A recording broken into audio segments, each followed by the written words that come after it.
very sweet. Ah, yes, hi there. Hello, my name is Bill Levin, the Grand Poobah, Minister of Love at the First Church of Cannabis in beautiful Indianapolis, Indiana, and I am welcoming you to the Comedy Grinder. Welcome.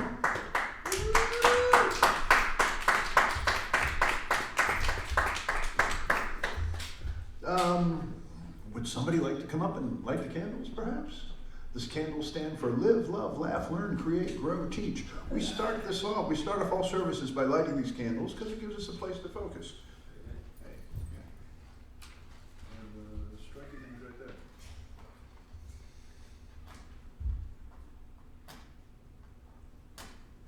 Bravo, bravo. So yeah, Live, Love, Laugh, Learn, Create, Grow, Teach stands for Sunday, Monday, Tuesday, Wednesday, Thursday, Friday, Saturday. Days of the week. Pretty clever. Friday nights we have comedy. We're the only religion that strongly urges you to laugh often, share humor, and be positive. You know, I don't recall it in any of the other books. You know, hey, go out and have a good time. Don't see it. Bravo. Okay, so we're that good. We got 7 candles lit. I'm out of here. Enjoy the comedy night.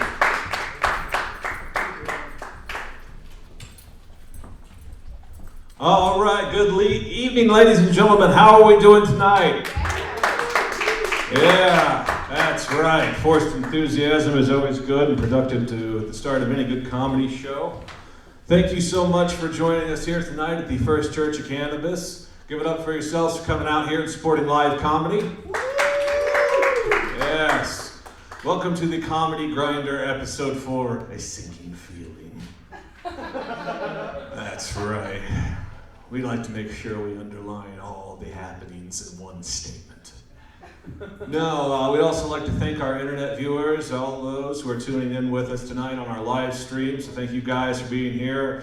Can't hear your clapping, but I'm sure it's there. No, I'm definitely glad to be here and hosting back again with you guys here at the First Church of Cannabis. Gotta love this place, man. I mean, it's also a family place. A lot of people don't know that. Because normally during these shows, as a comedian, it's really difficult to stand up here and do your set when you've got a dark joke and an adorable child comes and sits in the front pew. It's a real confidence builder.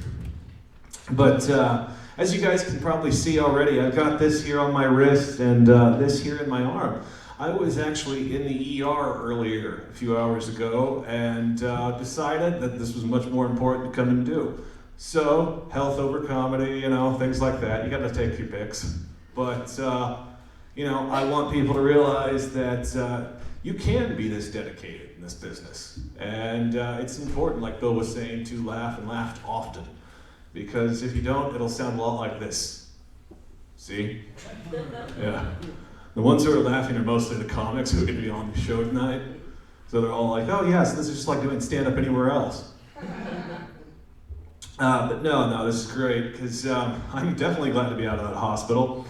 I was admitted into the ER this afternoon at Eskenazi, or Wishart 2, The Reckoning. Oh, some of you have been there. Yeah. As soon as I got in the door, I'm not making any of this up, the first thing that's going on is there's a fire alarm telling everyone that there's a fire in the main building. No one moved. Everyone was just like, yeah, fire. Yeah, can I get some help? And that was pretty much their whole attitude in there.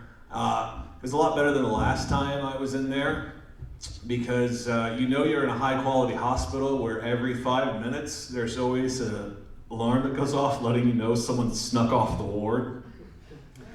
Yeah, so it's just playing find the crazy person. It's always good. They're not hard to find. They're usually the ones that have left a trail of brown somewhere. Yeah, some of you had to think about that one. This is a real conversation I heard 2 nurses having today. And it started out with, hey, do you ever pee in the shower? To which I instantly stopped in the hallway because I wanted to hear the rest. But it was then filled with the following conversations with, so this is gonna sound kind of personal, but I pee in the shower. And I realized they're just telling this offhandedly to a patient. How boring is your day where you run out of things to talk about with, you ever urinate in the shower? Seems pretty nice and convenient. It all just goes right there. Yeah. Being a comedian, I have to laugh at a lot of weird, awkward places that you don't normally find humor in. Hospitals was definitely always one of those for me. But I realized that not everyone is always in the mood to laugh, especially in a hospital after they've been working like a 13-hour shift. Because I walked into the room they gave me, and they said that my TV was broken, so they brought in one on a cart. But it looks like that kind where, like, if you had a hungover teacher in school, it was movie day, and they walk in, they wheel it in, and they go, all right, here's your new TV. I go, oh, it's movie day. And they're all just blankly staring at me. And I go, no one? We're not gonna get into some Bill Nye? And they're like, oh, okay. All right, well, we'll be back. Yeah. Then they put the IV in my arm, and they did it wrong to the point that I had blood still coming out from underneath it. Yeah, and I walk up to a full nurse's station. They're all sitting there, and I've got this trail of blood just dripping off of me and onto their floor. And I just go, I think I sprung a leak. They're still just staring at me like this. I go, I'm getting away from myself. Still just staring. I go, I'm on your floor. And then finally one goes, oh yeah, we'll get that. Don't worry about that. And then they're just like wiping off my blood like it's nothing. But I'm at that point now. I'm 27 and I'll be 28 next month. But I reached that point and I've spent so much time in hospitals. The doctors are now younger than I am, and it freaks me out. Because I had this kid who walks in and he looks like he had just borrowed his dad's scrubs to play pretend. And he just walks up to me and goes, hey man, I'm your doctor. And I'm like, hey man, you're shitting me. Yeah, they real quality doctors in there.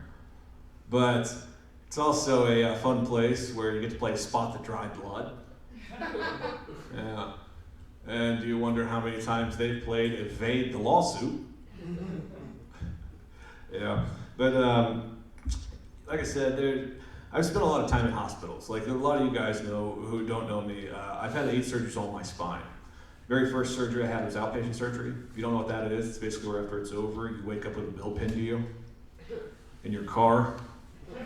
All right, some of you had outpatient. But I've had, like I said, I had 8 surgeries in my spine. People ask me, what's that like? I said, well, to sum it up, I've had so many knives on my back. I'm the Julius Caesar of surgery. That's what I am. Yeah. Et tu, doctore? I could just pretty much merge Latin and Italian there, but who would know? Especially in here. Oh, gosh. No, like I said, I'm definitely glad to be here in this church doing this, because a lot of you who are here were actually totally surprised that we even did stand up in here. But then there's people who's actually surprised that there's still service here.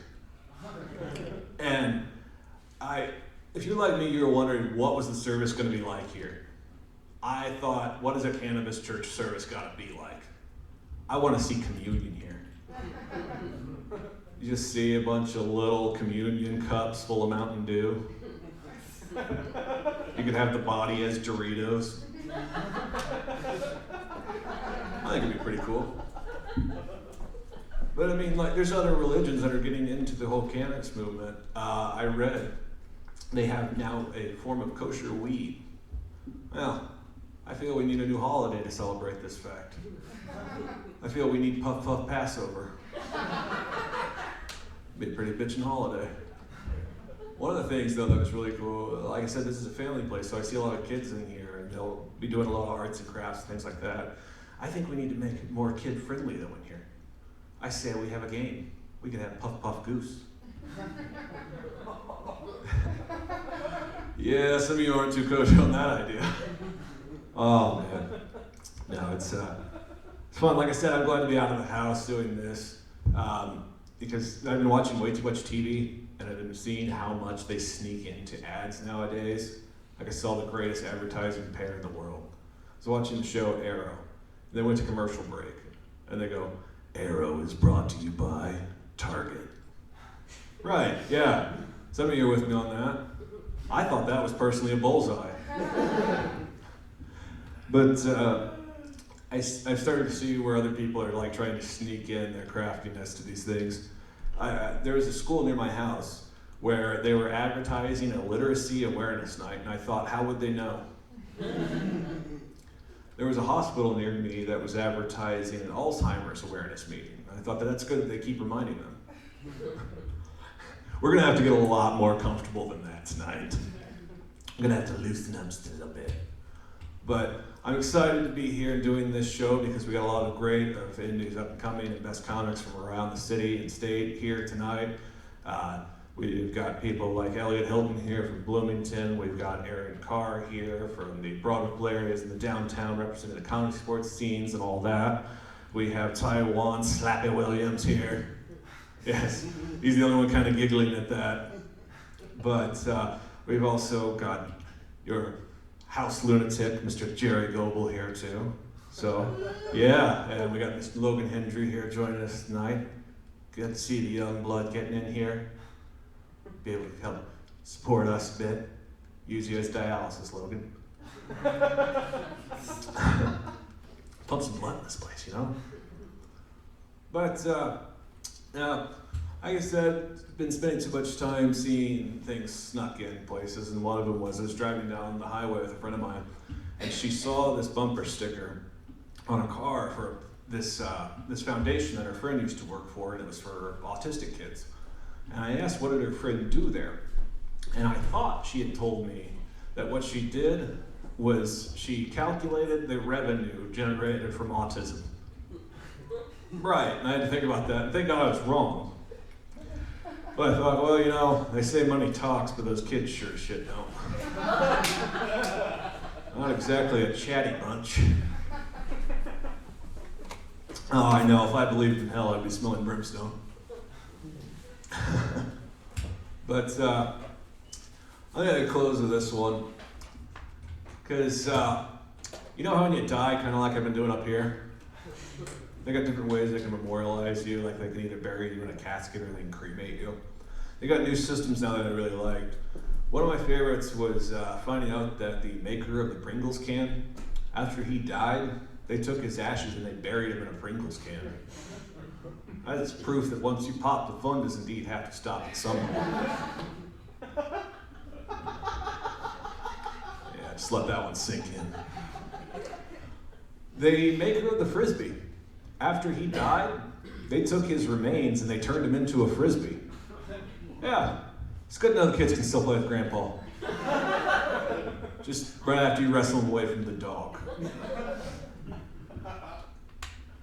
My all-time favorite, though, is the fact that they can take all the carbon that's in your body, give you to a relative as jewelry. That's diamonds are forever at its finest.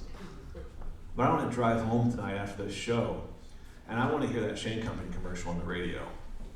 I want to tune in and I want to hear, there's a young man who wants to give his girlfriend an engagement ring. He's short on cash, but Grandma's circling the drain. Introducing the Grandma cut diamond from the Shane Company. Yeah. TV ads are gonna change too. Gentlemen, you know the ones where you see the ladies run up to her girlfriends and they're all freaking out like, oh, he went to Jared? No, that fucking is Jared. Thank you, Mr. Castillo, that's my time. Yeah, no, we already missed the boat on that. Oh man, it feels like T-ball up here all of a sudden. You still did good, you go on base. Now, I'm gonna bring your first comic of the night up here. This guy I got to meet while I was working Bear's Place in Bloomington, run by Kurt Messick there, really great show.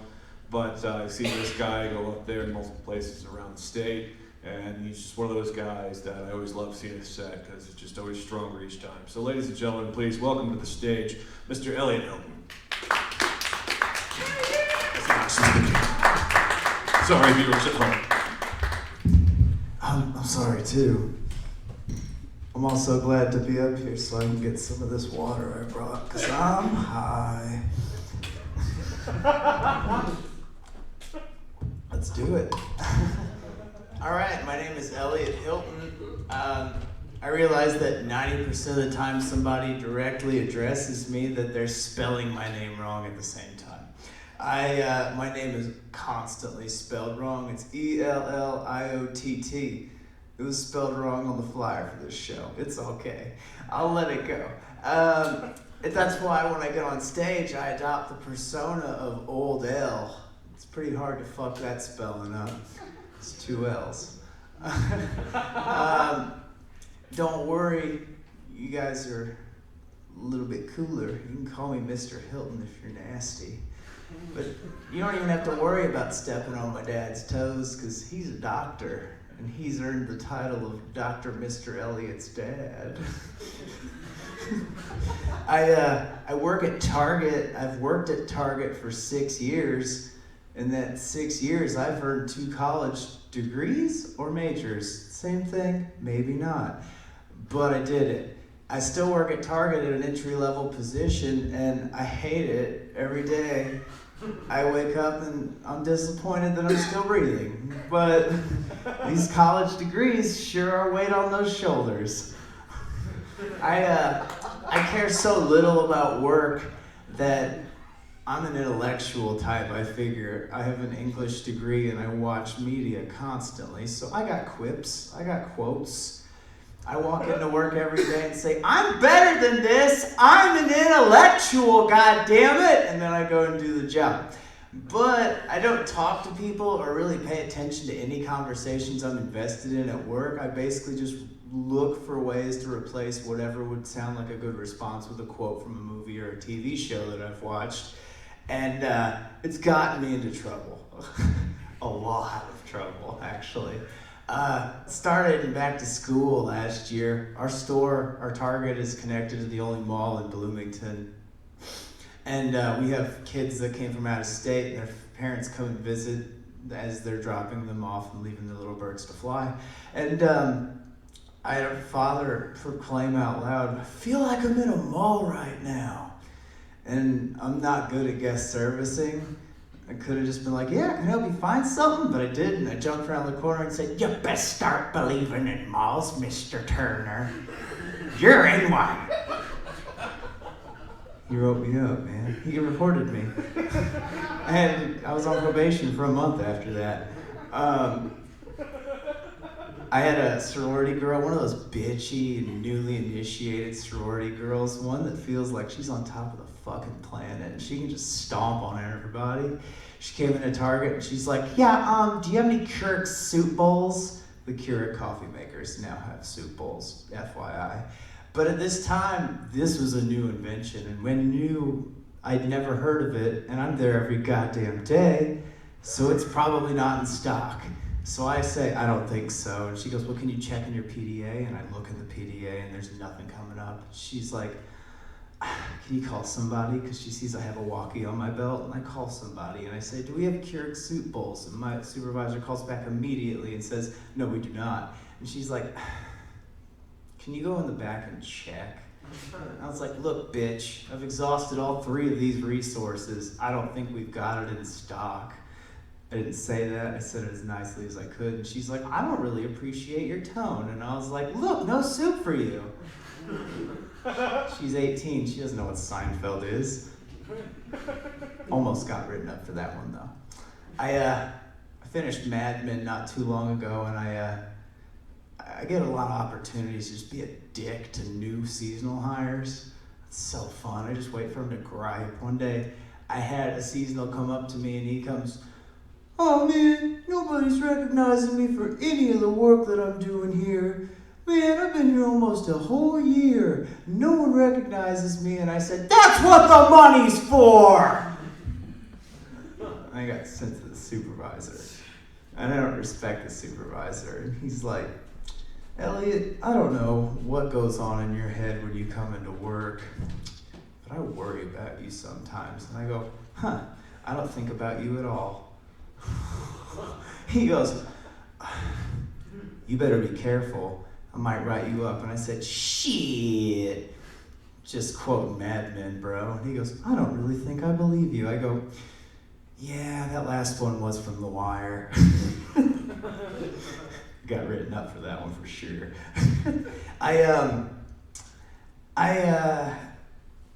The last time I got written up, let me tell you this, I'm colorblind. I suffer from red-green color blindness, and it just so happens that Target operates on a color crisis code system. We have 3 colors. We have yellow, red, and green. Ooh, I'm gonna mess one of those up. Yellow is for a missing child. Everybody's supposed to drop what they're doing and gather around and look for this child. I don't do that ever. I'm in the back room, fuck that kid. Red and green, I'm pretty sure that green is that somebody's gotten hurt, and red that there's a fire. I was working with one of my black friends, and he fell off a ladder, and I was in a moment of crisis, and I couldn't think of the color. Red, green. So I just yelled, Black Hawk down! Black Hawk down! In the back room, we've got a Black Hawk down. I got in trouble big time. We're very racially sensitive at Target. But I made a black friend that day. He thought it was funny. I'm growing up a lot lately, and I spend a lot of my days at Target just thinking about things that I want to get around to trying. I pull produce sometimes, and I was looking at all the statistics and facts on the box of kiwi. I don't know a lot about kiwi.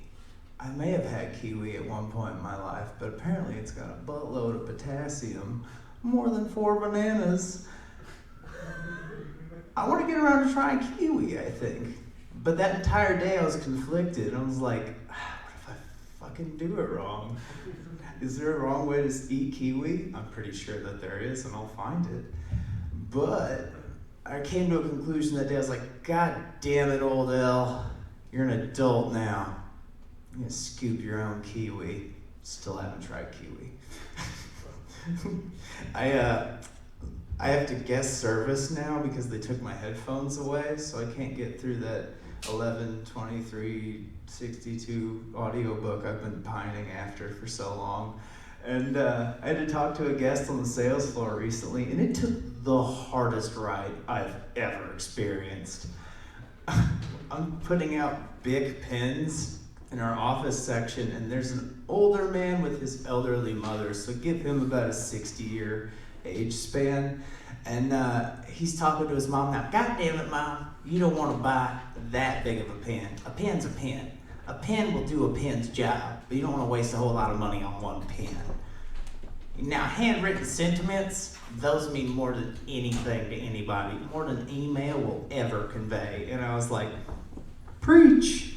And he just saw eye contact with me immediately. He's like, this guy knows what I'm talking about. And I was like, yeah, let's get into this.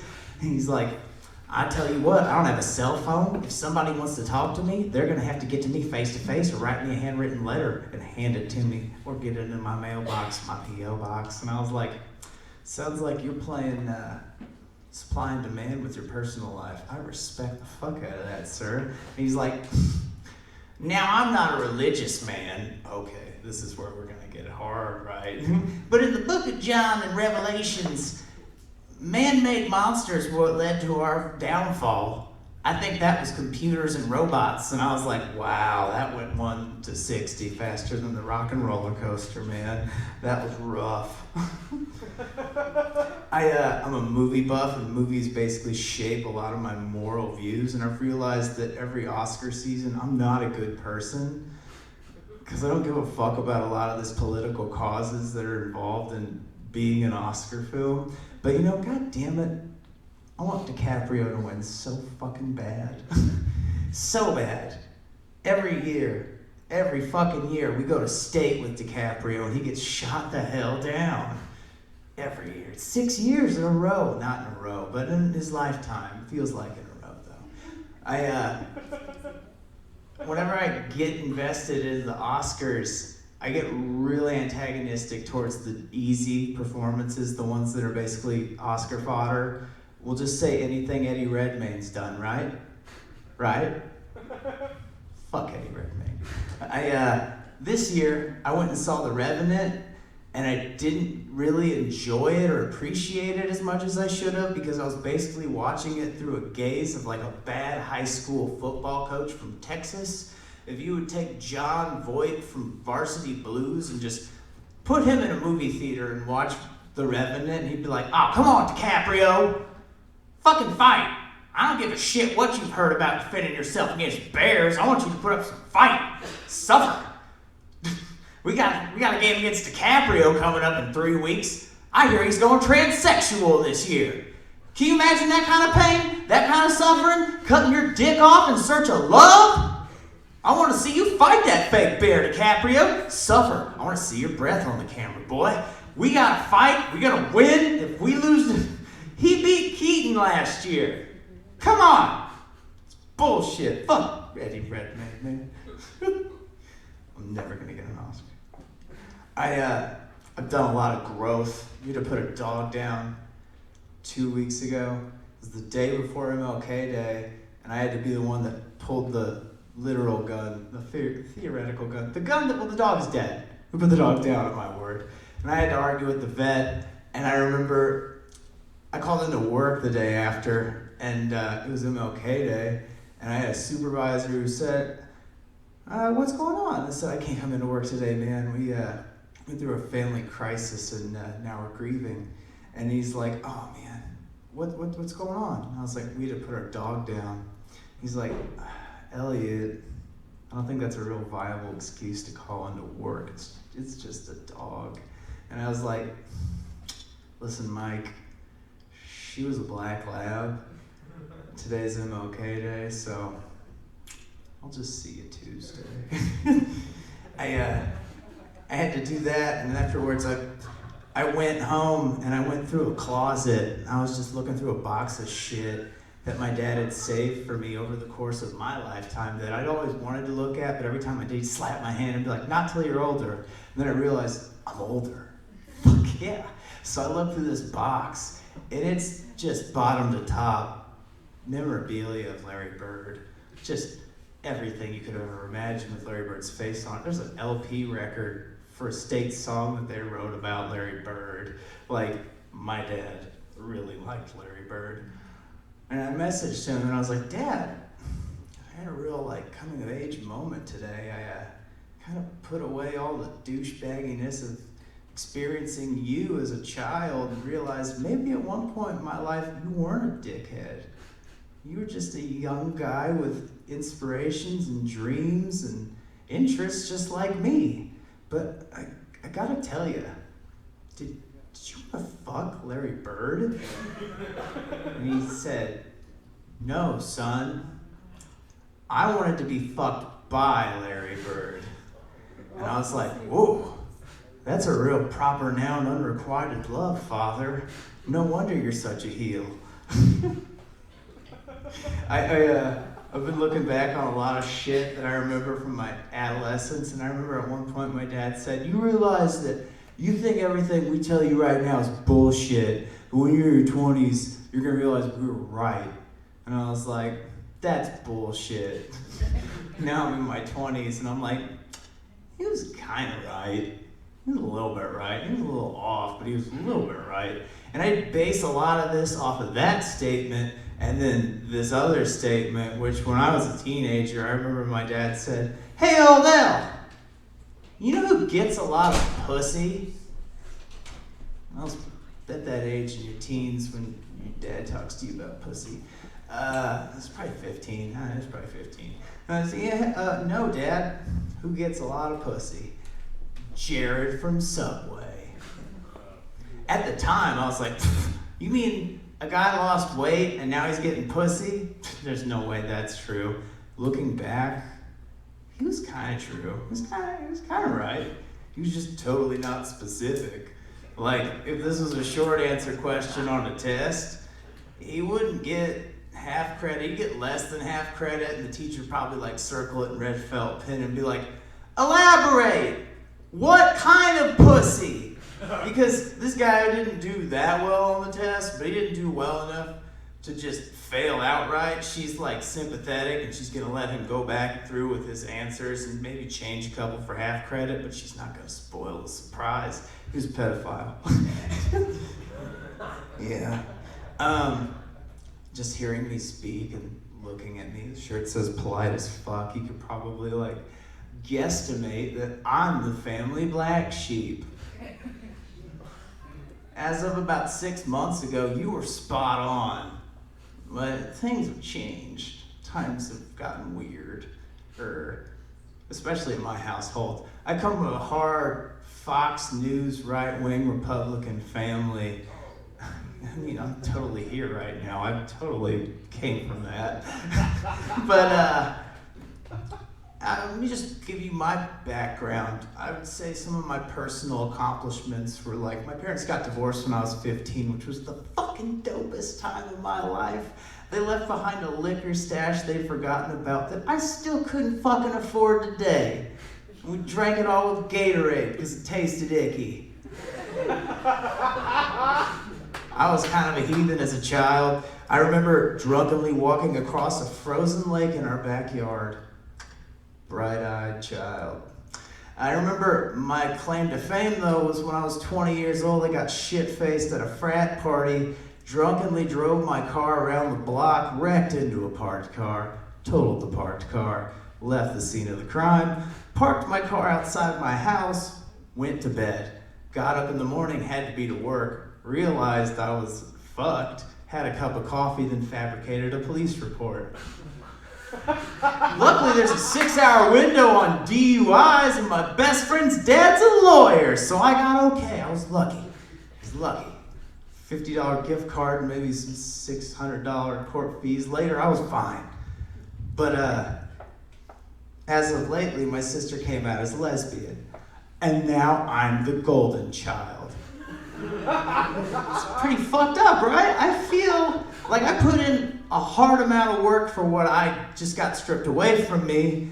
I'm sorry a 20-year-old broken love is gonna steal that away from me because you're a right-wing family. It's bullshit. I feel like somebody just beat my Donkey Kong score. My wife made me get rid of the machine in the garage. Speaking of black sheep, I got a lot of black friends. I should be the black sheep. I remember, oh man, when I was 12 years old, I grew up in the town of Evansville, Indiana. According to Syria's population of about 212,000 people there. Oh man, it felt like the world to me. Man, I remember those days. There were 4 of us actually. Me, Kadeem, Edward, and Pookie. 3 black friends. I remember all kinds of crazy stuff we'd get into together. Edward came from a family, you just knew he was going to grow up to be bad. Pookie, he was the only one out of our group who came from a mixed race family. He's what the people in town call the mulatto. You just knew he was doomed from the start. His father had fought in World War II, stormed the beaches of Normandy, in fact, and he was taken to bits of rage, and he'd actually burned Pookie's ear almost clean off on a stove one day in a fit of rage. And Kadeem, always losing his fucking pennies. Oh man, but that's how our venture began. Hiding underneath his deck, searching for those pennies one day, he overheard the news of a dead body of a local boy a couple townships over, of Ray Brower. He'd been walking across the railroad tracks, knocked clear out of his kids, dead. Somebody was gonna claim that body, but not on our watch. We decided we were gonna go find this body. My older brother had died the summer before. He looked a lot like John Cusack, and my parents had turned me into the invisible boy at home afterwards. I was just never gonna live up to him.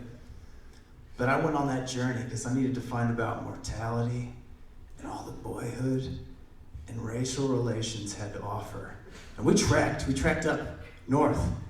I remember we got thrown out of a bar once because we were all wearing hoodies. Ooh, racism was alive and well that day. But I was drunkenly driving us home that night, and we got pulled over by a state trooper. And my friends had taught me about racism that night, but that night I got out of our drunk stop and I taught them about white privilege. And for that we were thankful. We tramped on north and we found Ray's body.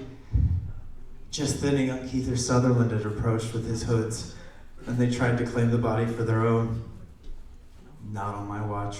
I pulled out the gun that we'd brought with us and I fired it into the air once and said, "Suck my fat one, you cheap dime store hood." He backed away. In the novella, he beat us up later. But later on, we called in an anonymous phone call and the body was discovered. We went back to Evansville that day. That was the last real time we ever hung out with one another. Man. Kadeem, he got married out of high school. He has 4 kids and became the forklift operator at Arcane Wood Mill. Yeah. Pookie, he tried out for the Army, but due to his short stature and burnt off ear, he never really got in, but he tried, and he got arrested a couple of times, and last I heard he was doing a few odd jobs around Evansville. I remember my last conversation with Ed. He said, "I'm never gonna get out of here," and I said, "Yes, you will, bro. You can do whatever you want." Ed enrolled in AP classes with me that summer, and he became a lawyer. Just last week, he walked into a fast food restaurant. The 2 patrons in front of him had a quarrel. Him, always the one to make peace, tried to intervene. Someone pulled the knife, stabbed Edward in the throat. He died immediately. Looking back, I never had black friends later on in life like the ones I had when I was 12. But Jesus, does anyone? I'm sorry I went over. That's Elliot. I'm Elliot Hilton.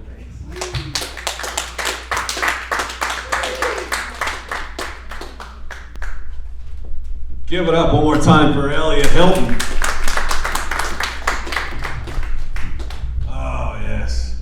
That is the Elliot. Now, I am going to keep the show rolling here now, and we're going to bring up your next comic of the night. This is another young man who has been making the rounds all around the state, trying to hit up as many shows as he can and working hard to make sure that, that he... when he got here, that he had earned his way here. So, ladies and gentlemen, please make sure you give a big warm welcome to Mr. Logan Scott Hendry.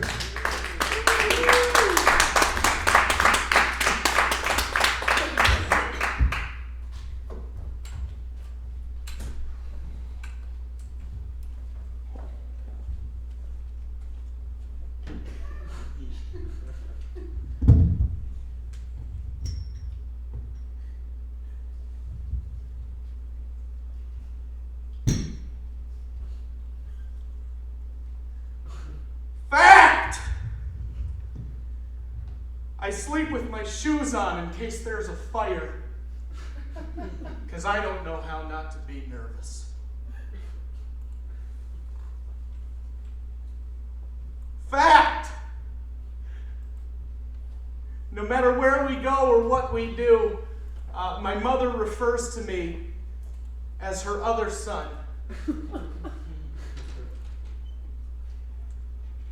Fact! Last week, my therapist said I'm not a boundaries guy. So then I tried to kiss her. Fact! I am currently looking for a new therapist.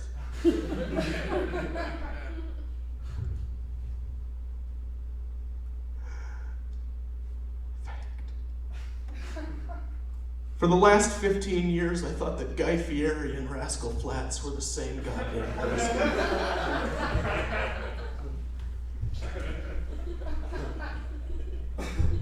Fact! While I do believe in the institution of marriage, I once produced a fart from my body that sparked a divorce.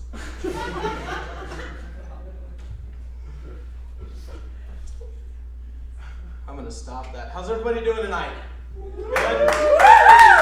All right, fantastic. I am not too good. My car broke down a few blocks away from here, and I had to push it, and I pushed it here and I thought about it for a second. I'm like, you know what? I could leave this car here, but I know where I am.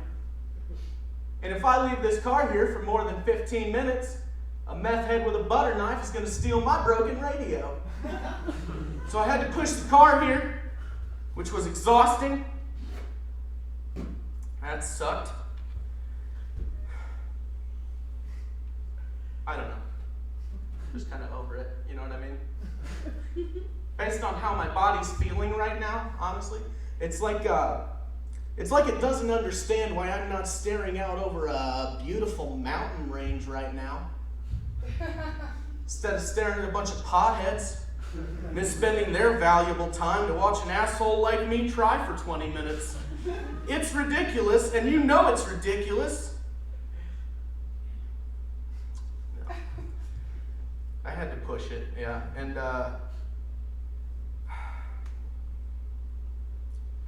it's not a long walk, you know what I mean? Like, it's 3 blocks, and it's an 87 S10, it's a light vehicle. The problem isn't that I had to push it, it's the problem, I say to myself, okay, I say, Logan, you got a 1987 Chevy S10, it cost you $300, all right? But there's a $350 Vitamix blender in your kitchen. It's about priorities. You just had to push your car 3 blocks, and you don't even make the fucking juices you said you were going to make. I'm losing, and I'm losing constantly.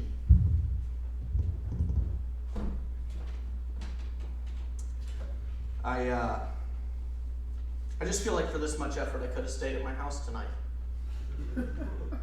Kicked back with a large mixing bowl full of sad cereal. A fat-ass bong, and maybe like a DDR full of Ellen DeGeneres reruns. Now we're getting into it. We're having fun. Are you? Speaking of Ellen DeGeneres, I recently had to come to terms with the fact that I'm sort of the perfect romantic choice for kind of like mid-30s, on the border lesbians that haven't quite buckled into the lifestyle yet. Because for them, I'm somewhere in between like the fat kid from the Goonies that they thought was cute before they knew what their sexuality meant to them, and like Kathy Bates. So I'm just ambiguous enough that I'm whatever they need me to be in the dark, basically. I'll meet these ladies somewhere, probably at Denny's, and it'll be off to the races. Now, they're going to be racing to play Mythbusters with whatever's in my pleated denim khakis. And I'm going to be racing to be as accommodating as possible for $140 and a new pack of socks, because guess who can't say no to strangers? No, I joke, but I've had this body all my life, and I'm white, and this is America. Yeah, that's right. So I don't have to own up to shit. I got to pick somebody to blame for this, and I pick God. I do. And it takes a special kind of person to believe that there's like an angry sky dad waiting behind the clouds to spank you with lightning when you fuck up. But if that's who I was as an individual, I'd be... Okay, I'm going to back this up a little bit, because that was kind of stagnant. And I know that this isn't a Christian church, this is a cannabis church, the First Church of Cannabis. But being in a church, I feel that I have to explain myself on this one, and this is something that I've never explained myself on, so I'm going to do my best right now. I'm not saying that there is no God, because to me, saying that there is no God is just as silly as saying that there for sure is a God, because I'm 20 years old. I'm wearing shoes I borrowed tonight, you know what I mean? Like, nothing is going in a way that suggests that there's somebody up there calling the shots. But if there was a God out there, it would be so huge, so gigantic that we couldn't possibly understand it. our human minds couldn't possibly put together what a God is or what it would represent. We're cavemen. It makes us uncomfortable when we don't know what's happening around us and when we think there's something in control that we can't see or comprehend. So we give it a face and we call it our Father, and it helps us sleep at night. That's fine for some people, but that fat-ass bong I talked about earlier is helping me sleep just fine. And I don't have to tell anybody upstairs what I did wrong today. I know what I did wrong today. I'm going to hit that shit and fix it tomorrow because that's how life works. I don't have to pray about it. But if that's who I was as an individual, if I did believe in a God, then I would have to say that he gets together with like a team of angels when he's making a person. And when he was making me, I think it went something like this. First of all, when you're an angel in heaven, it's very important that you call God Coach. He's really, really fucking strict about it. Like if you get up there, guys, and this is just me one-on-one with you right now, if you get up there, don't get caught not calling him Coach. That's rule one. That's day one material. But I think it went something like this when he was making me.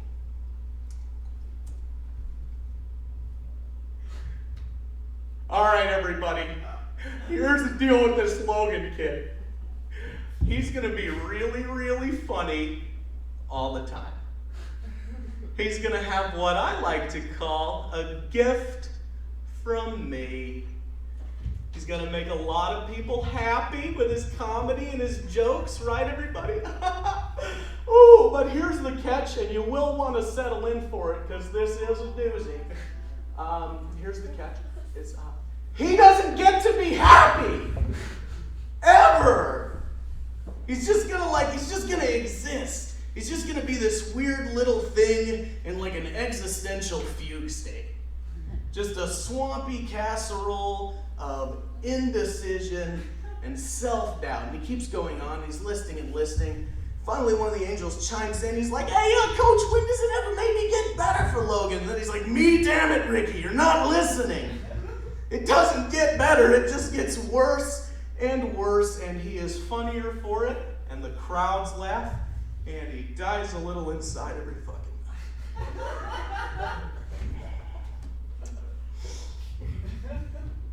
night. Some Sunday mornings and most Wednesday nights, my mother is a Christian, so she fucking hates that joke.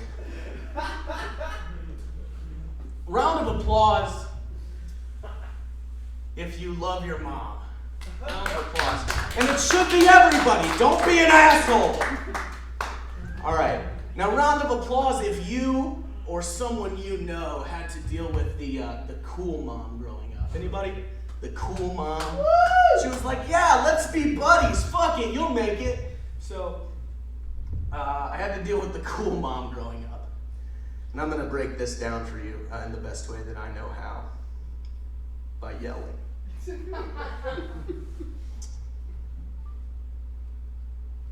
Mom, please turn off the black light and stop fucking rapping.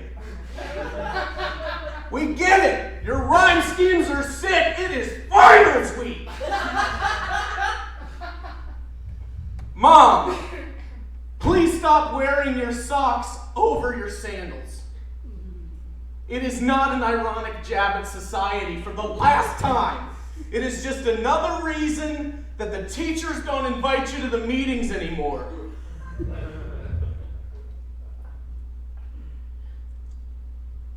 Mom, please stop trying to sell me on Nickelback and help me with my fucking math.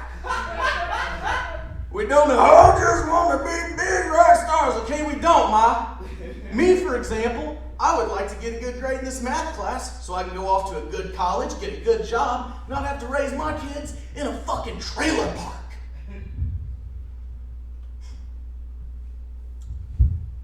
These are the jokes. I did grow up in a trailer park for the first 8 years of my life anyway. I grew up in a trailer park. Anybody else? Trailer park ever? Okay. Let me break it down for you in the only way I know how, besides yelling, which is getting real sad. It takes a lot out of being a child. It takes a lot out of having a fun childhood to grow up in a trailer park. There's nothing quite like the experience of like, okay, we had this huge conch shell in our living room for the longest time. And one day when I was about 5 years old, my mom pulled it down off the shelf and she says, "You want to see a magic trick?" And I'm like, "Fuck yeah, Mom. You know I want to see a magic trick." She pulled the conch shell down, bag of weed fell out, that wasn't the trick. But she just forgot about it because she smoked the weed she put in it. But she pulls it down, she says, "All right, here's a magic trick. You're going to hold the conch shell up to your ear and you're going to hear the ocean." And then maybe it was just life fucking with me, or maybe it was like I just got gypped out of the situation by whatever cosmic circumstance decided that I didn't deserve to hear the ocean, because when I put that motherfucker up to my ear, all I heard was kind of like muffled domestic violence. You know what I mean? You know, it's like, "Shut up, bitch!" Like, Mom, what was that?" "Nothing, sweetie. Turn up the TV. Go to sleep. The neighbors are doing meth again, and we will be later too." Hell yeah, everybody. If you were on board with that one, hold on to your hats. All right. Shh. I want you all to do me a favor. You seem like a very responsive crowd. You seem like you know what's happening. So I want you to follow along with me here. And I want you to close your eyes, okay? Everybody in the room, and I can see you. So close your fucking eyes. All right, I want you to close your eyes, and I want you to imagine that we're in a big, beautiful, open space. There's green pastures, green anything you want. Fuck, where are we? But there are green pastures and a big, blue, beautiful, open sky, and everybody's holding hands. Can you say this with me? Say, "I love you." I love you. You're damn right you do, because everybody's holding hands and everybody's loving one another. Ma'am with the eyes. And I want you to imagine me as your leader. All right? And I'm going to lead you into the next joke with a segue.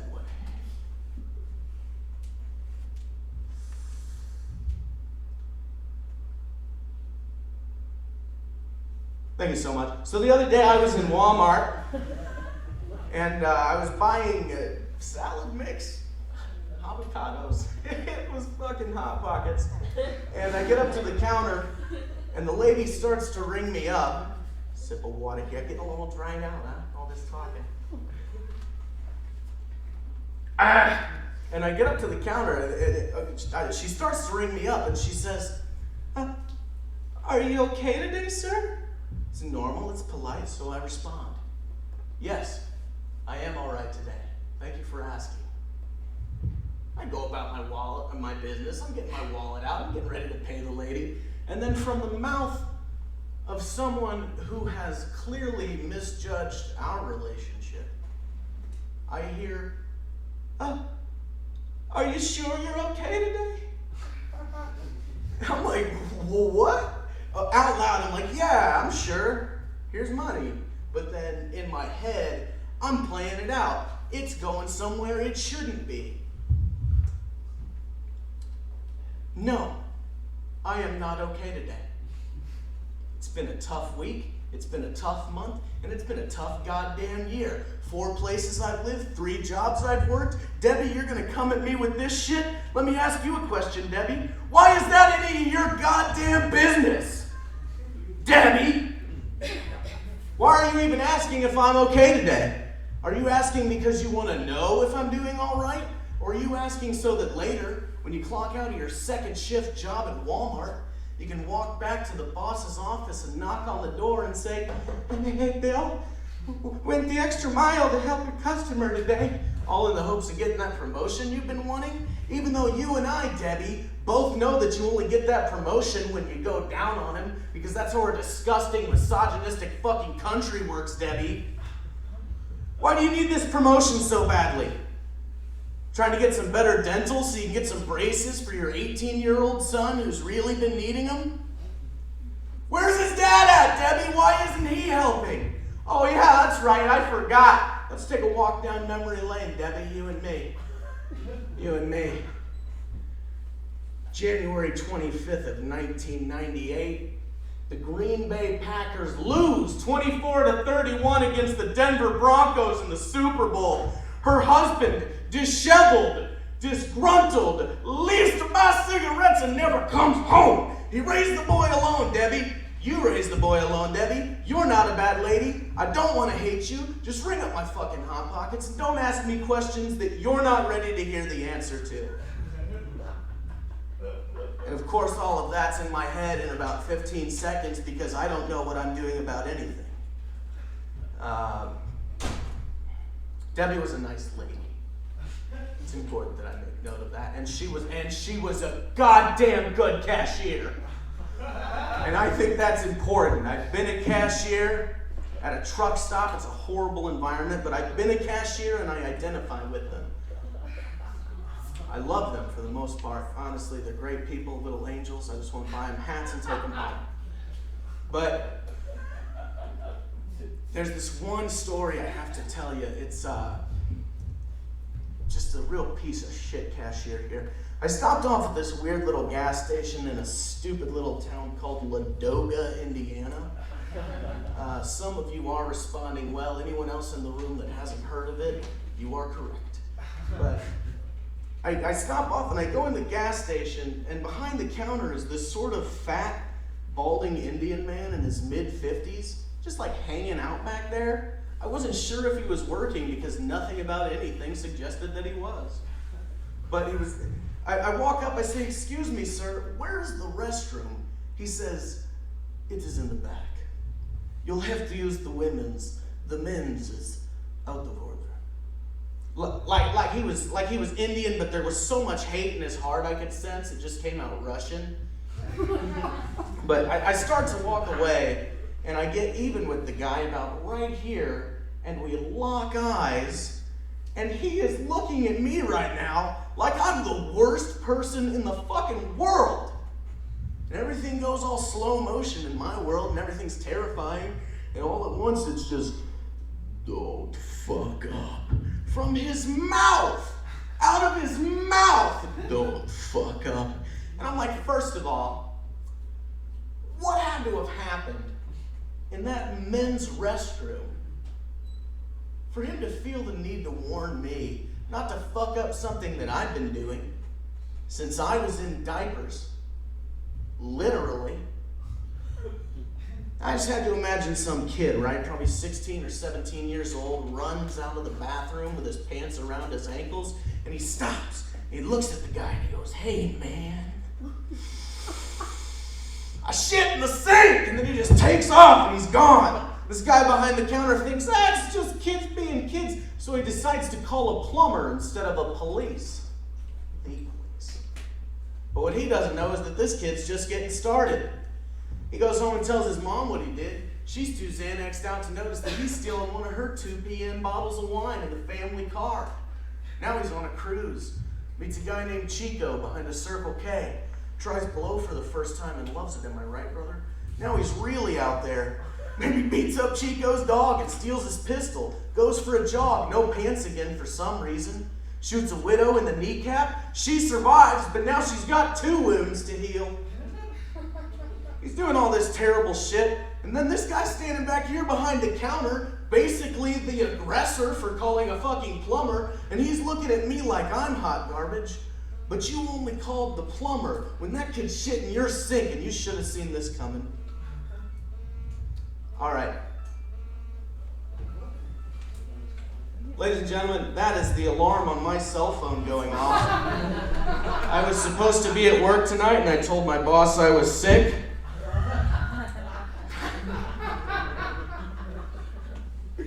Thank you so much for being so patient with all of my rage. I'm Logan Hendry. Thank you so much.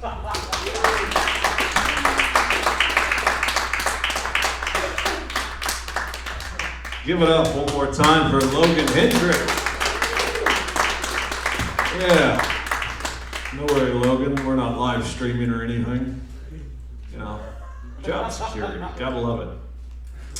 But we're going to keep this show rolling, and we're going to bring up your First and only female comic of the night, so that implies that she has bigger testicles than all of these men in this room combined.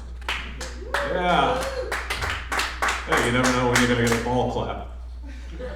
But with that, this woman has been making her rounds in the stand-up world, but she has also well established herself in the comedy sports scene, and she also runs the 10 and 10 show at the Comedy Sports Arena every Thursday night. So ladies and gentlemen, please with that, welcome to the stage, Erin Carr. Hi, thank you. Give it up for Red, everybody. Yeah. My voice is a little bit crackly, so have fun with that for 20 minutes, okay? You guys, my name is Erin Carr. I am ending a marriage right now. Mine, not someone else's yet. Not out of the question. I am getting divorced, which means I am fluent in Adele, right? You know, and here's the thing. There's a lot of guys, usually a lot of guys in the room, so I have another, perhaps better comparison. I know what it's like now to be a Cubs fan, okay? Because I finally gave up on something I should have given up on a long time ago. You know what though, my marriage only lasted about 6 years, so I know 6% of what it's like to be a Cubs fan. One Cubs person. That's awesome. That's all I need. That's good. So yeah, it's weird. It's super weird being single again. Things like I've been trying to like make myself feel better. I've been trying to buy myself pretty things. Like this is my divorce jacket. I bought it like the week I left my husband, and I've been like wearing it like every day since, like some kind of like uniform or something. I don't know. And actually, people know that I've been standing on stage, people will be like, "See you wearing the jacket?" And I'm like, "Yeah, it's a day, and I'm always wearing it." So it's weird. It's like I'm trying to do different things. Like I had to buy new underwear because like my relationship with my husband was about for 8 years, as was my relationship with my old underwear. So I have to wear like sexy underwear now, which is weird. It's just something you don't have to do when you're married, like wax or smile. You just don't have to do it when you're married, you know? You have to do those things again. It's weird, and I was like telling a friend of mine, I'm like, I can feel like the sadness of getting divorced. I was like, I can feel it. It feels like it's on my shoulders and then down my arms. I can feel it. It's like I can feel it physically. And he said, maybe it's that heavy denim jacket you've been wearing every day. I was like, maybe that's it. And I was like, you're right. And I had a bedazzled divorce jacket on it. It had gotten heavy. Like, that's what I'm feeling. So I took those off. It's a little bit better. So it's strange, though. I am worried about being single again. I don't think I can Tinder. I don't know. I don't think I can. It feels like Netflix for people, right? Except the movie can decide it does not want to watch you, which feels weird. I just think that I'm gonna hook up the old-fashioned way, which is just get drunk and ruin my friendships, you know? Like, that's the way to do it. I don't know. It's weird. Beards are a big thing now, which wasn't a thing when I was single before. And I'm not talking about like a little scruff or something. I'm talking about like beards, right? Like beards that like built the railroads, you know? And I know it was the Chinese that built the railroads, but beards were also there. I've seen Hell on Wheels. Beards that like lived in mountain isolation and brewed their own moonshine and spoke their own language like Nell. Like those kind of like beards, you know? Beards that killed a bear and skinned it and wore it as a beard for its beard. Like just big beards. And like, you know how they talk about people having to or people undressing you with their eyes when they see you? I feel like now when I see guys, I have to like shave them with my eyes. Like, oh yeah, bet that guy's got a chin under there somewhere. I got my first dick pic a little while ago, and I love it because I say that line and then I feel like 5 people who weren't interested in what I was saying go like, oh. I'm like, yeah, let's talk about this. So I got my first dick pic a little while ago. Not my last, my first. And it was exciting. I was excited about it. And of course, did I ask for it? No. Did I look at it? Yes, right? I'm not gonna not look at a dick pic. Why? Professional curiosity, am I right? Come on. What profession?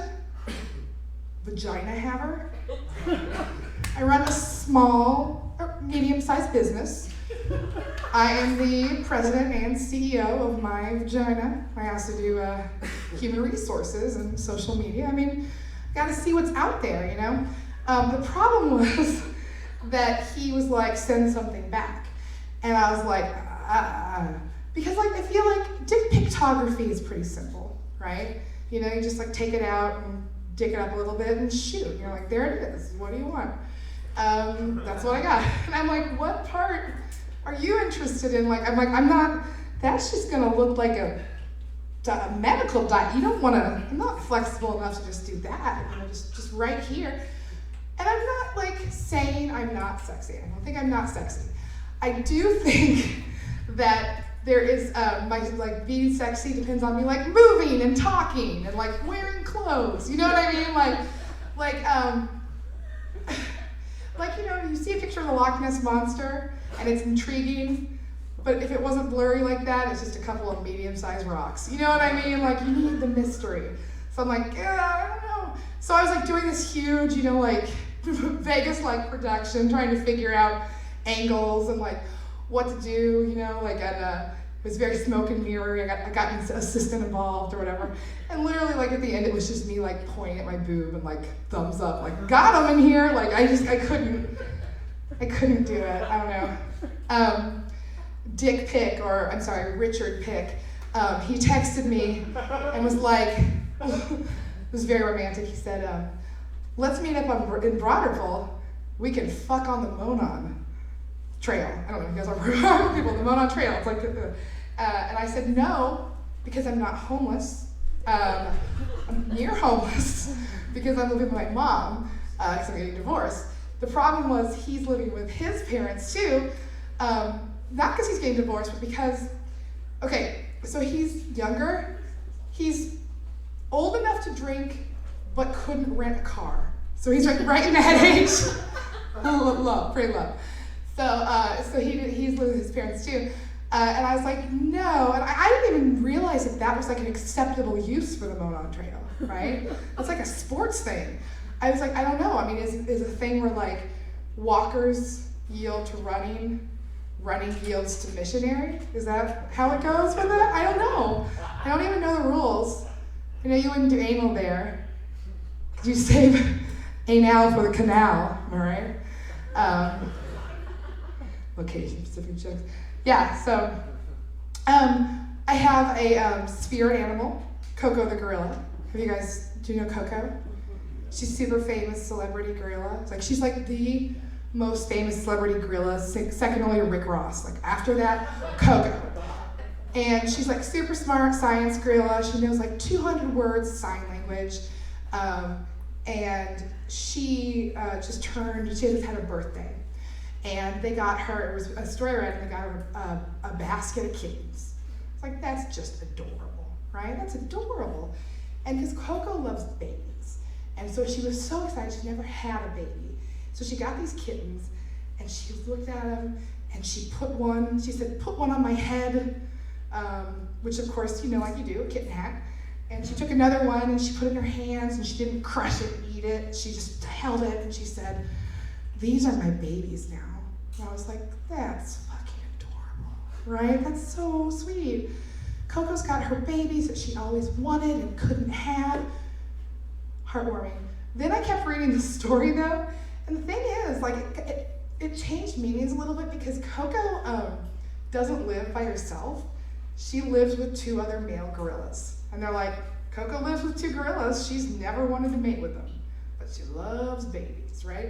So it's like, okay, well, Coco, it's kind of on you a little bit, right? So like one gorilla is, they said that is her like, she sees it as her family. It's like fair, you know, it's not a zoo in Kentucky, like that's fair. The other one just must be some loser nerdzilla, you know what I mean? That like, it's just so terrible that this girl who's like obsessed with babies is like, not that one, no thank you. Like he's probably trying to take her home to his parents' basement trying to talk about Game of Thrones all the time, not the movie or the series, the books. You know what I mean? Like really into it. And the thing is, like, they had to be like, Coco, come on, if you want a baby, like, take one for the team, like, you know. She knows sign language. They'd be like, and she'd be like, no. They're like, I'm sure. I mean, she knows 200 words. I'm sure she knows artificial insemination. Like, that's an option. She's like, not messing with that, girl spunk. So they were like, well, what are we gonna do? She's 44. She only has a few fuckable years left. I guess we'll just get her a couple of cats. Let her ease into it. So you know, good for Coco. She's just gonna let it go, get some cats, put on a onesie, settle down with a banana lean cuisine or something. I don't know. Right now, I work at Ivy Tech Community College. Because I have a master's degree and my career is going well. So that's fun. So I work at Ivy Tech. I teach English composition. And it's a lot. I do a lot. I do that. I do a lot of other stuff. It's a lot of grading. So I'm always looking for something easier and better to do for my day job. One thing I've been thinking about is doing a job as a phone actress. You guys know what phone actresses are? It's basically, it's a really polite way to say like a phone sex operator. Which is, I'm surprised that that's like a viable job in 2016. But it is, apparently.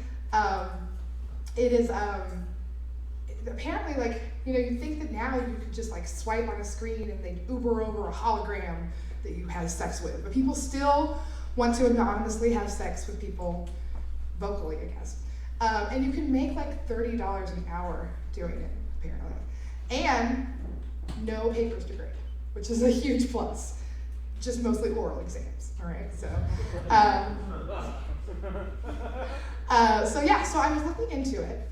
But there's like one big issue I have with it. Okay, so there's pretty much two requirements for being a phone sex operator, a phone actress. One is you have to be 18. Surprising, but I am. Done. So that's covered. The second one, though, is you have to own a landline phone, okay? That, I guess it's because, like, all of the pervs are afraid that, like, the NSA wants to tap that, okay? So they're like, landline phone, it's easier, it's safer. To me, owning a landline phone in 2016 is more embarrassing than having, you know, oral sex with men for a living. Like, that's ridiculous. I think if I called up my like AT&T and was like, hey, why don't you just throw a landline on my phone package? They'd be like, oh, you're a grandma. And I'd be like, no, I'm not. They'd be like, then you're a dirty slut, aren't you? They'd be like, then they'd have to come out and like install a landline in my house. And I'm sure like the landline department is like some guy with like a 70s porn stash, you know, shirt open, cords hanging around his neck. He's like, hey, I'm here to install your DSL, designated sex line, right? And I'm like, oh, no. And he's like, yeah, I'm gonna flip your router on. I'm like, okay, yeah, I get it, okay. So like that's, I'm not being a phone sex operator yet. But as I said, I'm an academic, so I did some research, and there's a couple of kind of interesting things about it. One is that when you're a phone sex operator, the men want to know everything about you, okay, which is a first. But they do. They want to know every single thing about you. And you can't tell them anything real, or else they'll immediately show up and murder you, obviously, right? So you have to make up like a whole fake persona and personality and everything. It has to be something believable and something you can remember. I'm gonna do a little role play. So I'm gonna put my mic in here. I'm not leaving you yet. Sorries. That was good. So okay, so it's something like this. Like they call up. So I need my call hand. And you have to like make up a persona. So they'd be like, "Hey, baby." So like when I do that voice, that's the guy that's calling. Okay. And then he'd be like, "Hey," and that's me doing the phone sex voice. He'd be like, "Hey, baby, what's your name?" And I'm like, Rachel. And he's like, "Oh, that sounds hot. what do you look like, Rachel? And I'd be like, oh, small, brown hair, kind of shoulder length. It's like, yeah. What do you like to do, Rachel? And I'd be like, shop, waitress at the coffee shop, dance in fountains, hang out with my roommate, Monica. He's like, do you have a boyfriend, Rachel? And I'd be like, no, I'm on a break with Ross. And he'd be like, you're just doing Friends. And I'd be like, click, and hang up. The next call comes in, and I'm like, hello, I'm Hermione. Do, do, do, do, do. I just do movie after movie. So like that's one thing, is like, what would my persona be? Another thing would be, another thing that's kind of interesting is when people call you, they give you a code. So you like are cued into like what's going on. So like something like, if it's 58, it would be like, BDSM. Or like 71 might be like foot fetish. Or like 69 might be self-explanatory. You know what I mean? Like something like that. So like that's the first couple of letters, and then the numbers. And then the last one is whether or not it's clean chat or dirty chat. Okay? So the clean chat is like normal. It's like, use all your words, all the fuckums and suckums and like everything, right? But apparently, so that's dirty chat. Sorry, did I mess it up? It's dirty chat. Clean chat, apparently there is a large enough that they had to make a code, number of people who want to simulate sex with strangers, but think that dirty words makes Jesus' ears hurt. So they want you to like talk dirty to them, but not use dirty words. And in the article I read, the woman said that she had to get really used to saying puss for pussy. Like that was like the clean word for pussy is puss, which I think is ridiculous because like pussy is a cute word for vagina, right? It's like a little bitty kitty, like a pussy, and puss is like puss, you know what I mean? Like it's like, ooh, it's like that's scary. So I was like, why could that possibly, why did it like end up like that? And I'm like, it must be those like end sounds, like those pesky end sounds on words, like the Y, that Y, right? So I figure, here's how you do clean chat. You just take off the ends of all the words. So you're like, oh yeah, my puss, and then take your peenie and cut on my tiz, right? And then you're like, don't worry, Jesus, you're okay.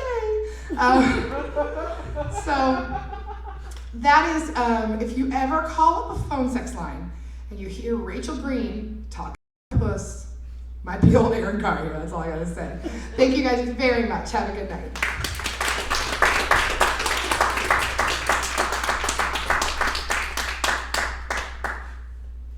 I think there's gonna be a break now.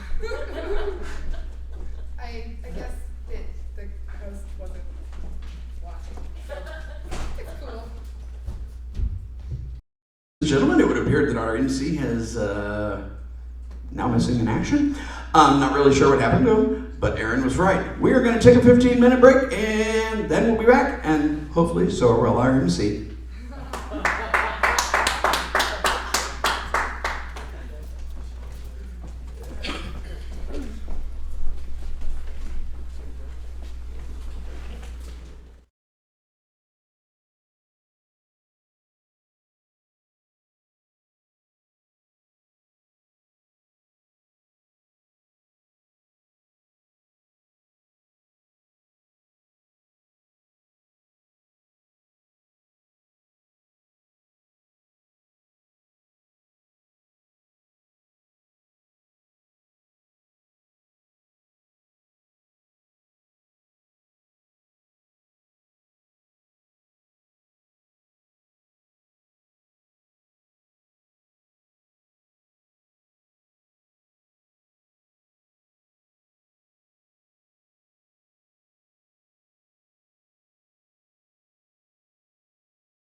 All right, welcome back, First Church of Cannabis. How you doing? Yeah, there's the first enthusiasm again. And online viewers, if you are still with us, thank you for being here. Glad that you are still hanging in whichever camera I need to look into. As you noticed, our good friend Scotty Steinhoff there jumped up for me because I was down in the basement here at the church, and the stairs aren't exactly me accessible. Do with that what you will. Yeah, I was realizing I hit the bottom step as soon as I needed to bound up the steps. I was like, there's no way that this cripple's about to just like Superman it in here in like 5 seconds.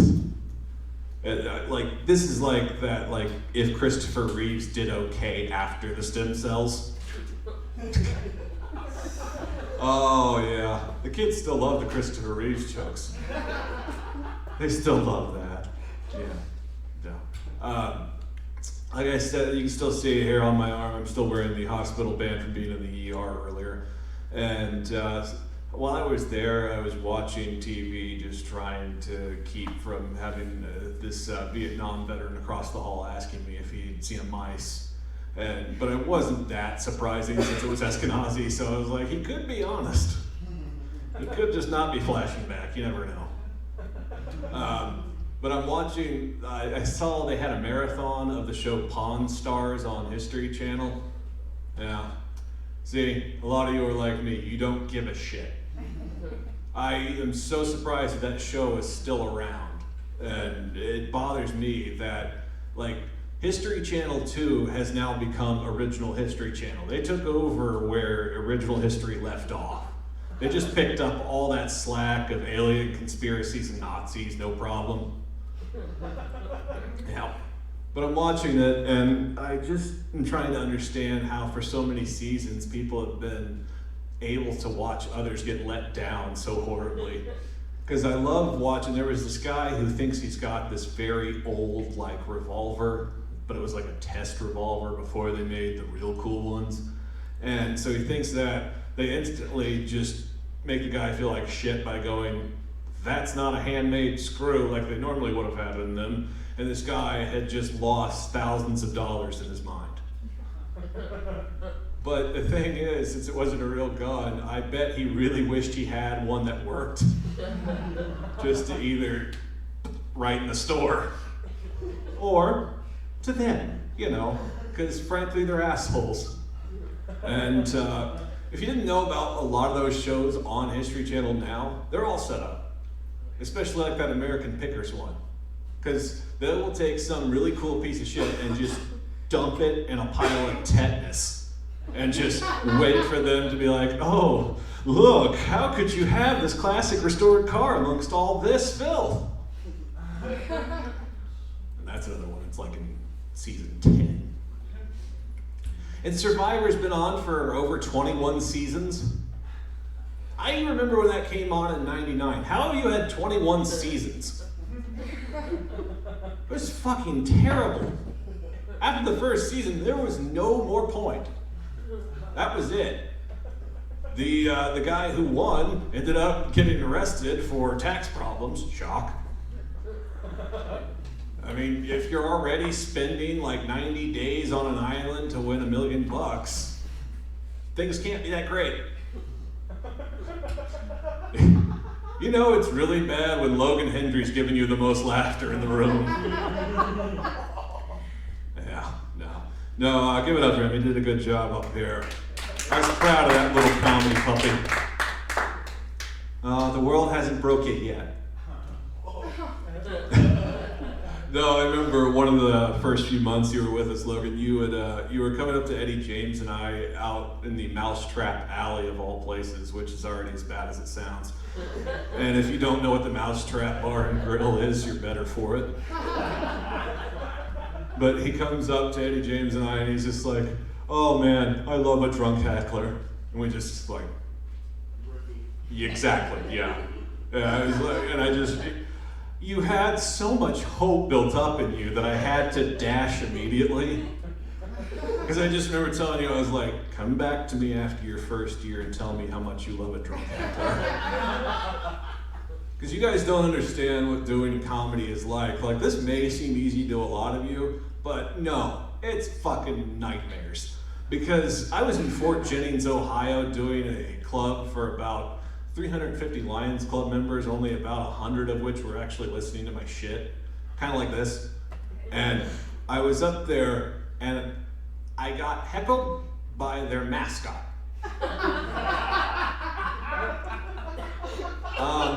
It was the Lions Club president who was shit-faced. So shit-faced that the tail to the Lions Club mascot uniform was ripped off in a drunken conga line leading out of the women's restroom. And he gets on stage and he just sits down and he just starts giving me mascot shit.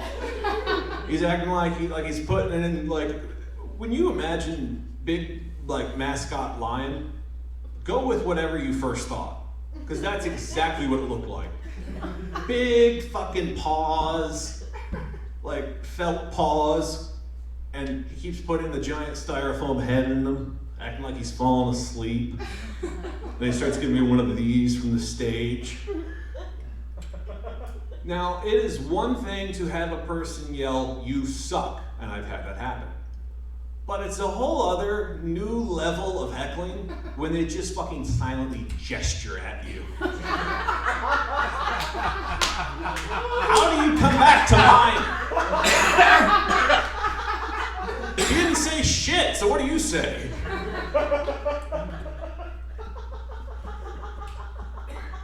Yeah, that's fucking comedy, people. I was hosting my own goddamn show on the Far East Side where I'm from. And I had a person throw a set of silverware at me in support.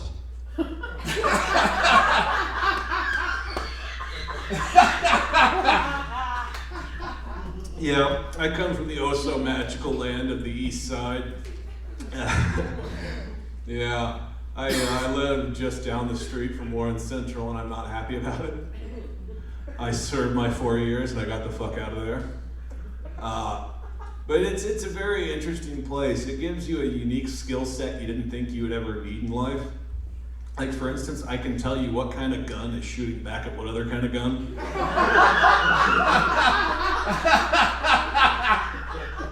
I can also tell you what poor critter is getting ripped apart by what other critter. I had an ex who woke up in the middle of the night freaking the fuck out. She goes, "What's that?" And I said, "It sounds like a squirrel got into it with a raccoon." Again. Oh man, and you'd be surprised because, like, anyone who's not from that side of town, you can pick them out easily. They're the ones that jump when they hear either car backfire or a gun. East Siders are like, Tuesday. It's also the only side of town I know of where you can hit a coyote and a crackhead in the same go. Thought that was pretty cool. Oh gosh. But I'm gonna end on that, and I'm gonna bring your next comic to the stage to get this show rolling again. And this guy I've been working with for the past few years, ever since I started, and you can always find him lurking in the shadows, because he is one. I'm about to darken this stage up, and I don't mean in material. With that, this guy has been seen around at the Melody Inn. He's been at the Mousetrap with us. He's been everywhere else that all of us that hadn't been yet. And he is from Chicago. Ladies and gentlemen, please welcome to the stage my brother, Mr. Taiwan Williams. Yeah!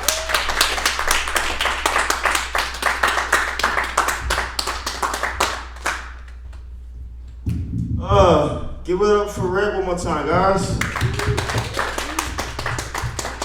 How you doing at home? Good. You ready to laugh at home? Are you ready to laugh here? Yeah! All right, let's get this started. All right, so I'm originally from Chicago, Illinois, like Rhett said. And I moved out here 10 years ago because I wanted to experience something I never had in my life before. That's peace and quiet. My neighborhood was ghetto as fuck, y'all, okay? It was so ghetto that the mailman that comes to my house at a decent hour, you know, he come in about 4:30, 5 o'clock. He's already shitty, he's pissed off at everything. Doesn't even throw your mail on the porch like a civilized person. He takes everybody's shit and throws it on the porch like a drive-by. It's like, here's your shit! And he drove the ice cream truck too, so he had a shitty summer. But it's a far cry from where I live at now. I live in a suburb of Indianapolis called Wanamaker. And for your stunned silence, that lets me know I should not be in that suburb. And I'm a very active person, you know. I do martial arts, I like to run around. But I can't jog in Wanamaker because being a black person and running through that suburb is probable cause. And it's very white. I mean, it is so white. Disney is making a movie about it. It's called Finding Negro. If Ice Cube was to make a movie about it, about the neighbors in my neighborhood, they would call it Are They Gone Yet? It's very, very white trash. It is so white trash that I'm not surprised if I walk in on the 8th grade graduation / wedding reception. You got straight A's, Becky. I kiss your brother. That's the kind of shit I deal with. Now that we got this awkwardness out of the way, we better get to some more awkward shit. So, my background is I'm part black, part Native American, part Hispanic, part white. So it means my family's like 2 Asians away from me, 9 nations, pretty much. And I said that as a segue to this joke. I have a 13-year-old son, and he's everything that I'm mixed with, plus he's half Irish. So that means he's gonna be confused as hell on Black History Month. Cause he's gonna be the only kid in his neighborhood river dancing while he's wearing a dashiki. He gonna get his ass kicked, but that's my boy. And I should have known that this relationship was gonna be doomed from the start, because she shared the same birthday as Hitler. Yeah, I had to leave the bitch because she kept invading my space. If you went to school, you got that joke. If not, watch History Channel. You learn a lot about it. So I'm the oldest child of 4. I have a biological brother and I have 2 adopted siblings. And my mom is a huge TV junkie, so much so that she named all her kids from favorites to the television shows. And you wondering, how did I get my name from a TV show? Allow me to explain. My sister, my only sister, her name is Samantha. She was named after the daughter from the classic show Bewitched. Then we have my biological brother, his name is Alex. He was named after the oldest child from the classic show Family Ties. Then we have my brother, Raymond. Do I gotta explain that shit to y'all? I think y'all got that part, right? All right, cool. Then we come to me, and you wondering, well, Taiwan, how you named after a TV show? Well, when my mom was pregnant with me, the big show at the time was Welcome Back Kotter. And my favorite character from that show was Juan Epstein. So she took a TY and put it in front of 1 and that's how I got my name. So basically, my mother named me a ghettoized version of a fictional Puerto Rican Jew. And you wonder why I'm doing comedy, Mom? You wonder why I'm doing comedy? But I love my mom though. But my mom has just put me through a lot of traumatic shit in my life when I was a kid, because I was the oldest child, so I was like her experiment, you know? And before I say this joke, I need to do a little crowd participation here. I see Mr. Gary Warren sitting in the pew. What's your favorite holiday? Halloween. Oh, this is gonna go over well for you.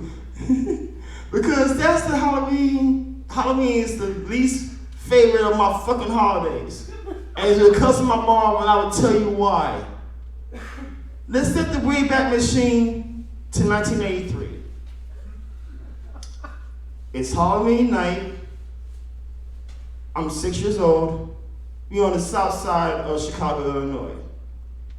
All my friends are dressed up in the cool costumes, you know.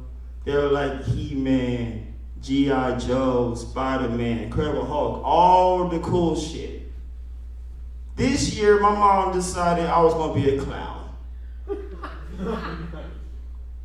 But she didn't go to a department store to get a ready-made outfit, because this was being too damn easy for this woman. What she decided to do was give me a pair of pants and a shirt that was 3 sizes too big for me, put me in a pair of penny loafers with a penny still in them. If you're over 30, you know exactly what the fuck I'm talking about. She painted my face ghost white, put me in the old 1930s style Fred Astaire top hat, and to top out the embarrassment, she put on ruby red lipstick. So instead of looking like a clown, I look like a black boy George. Do you really want to hurt me? Yes, they do, they did. They beat the shit out of me. I only have candy in my house, man. Fuck Halloween. That's because of that woman that I love so dearly. and she doesn't know I'm here, so she's not watching. So we're good on that.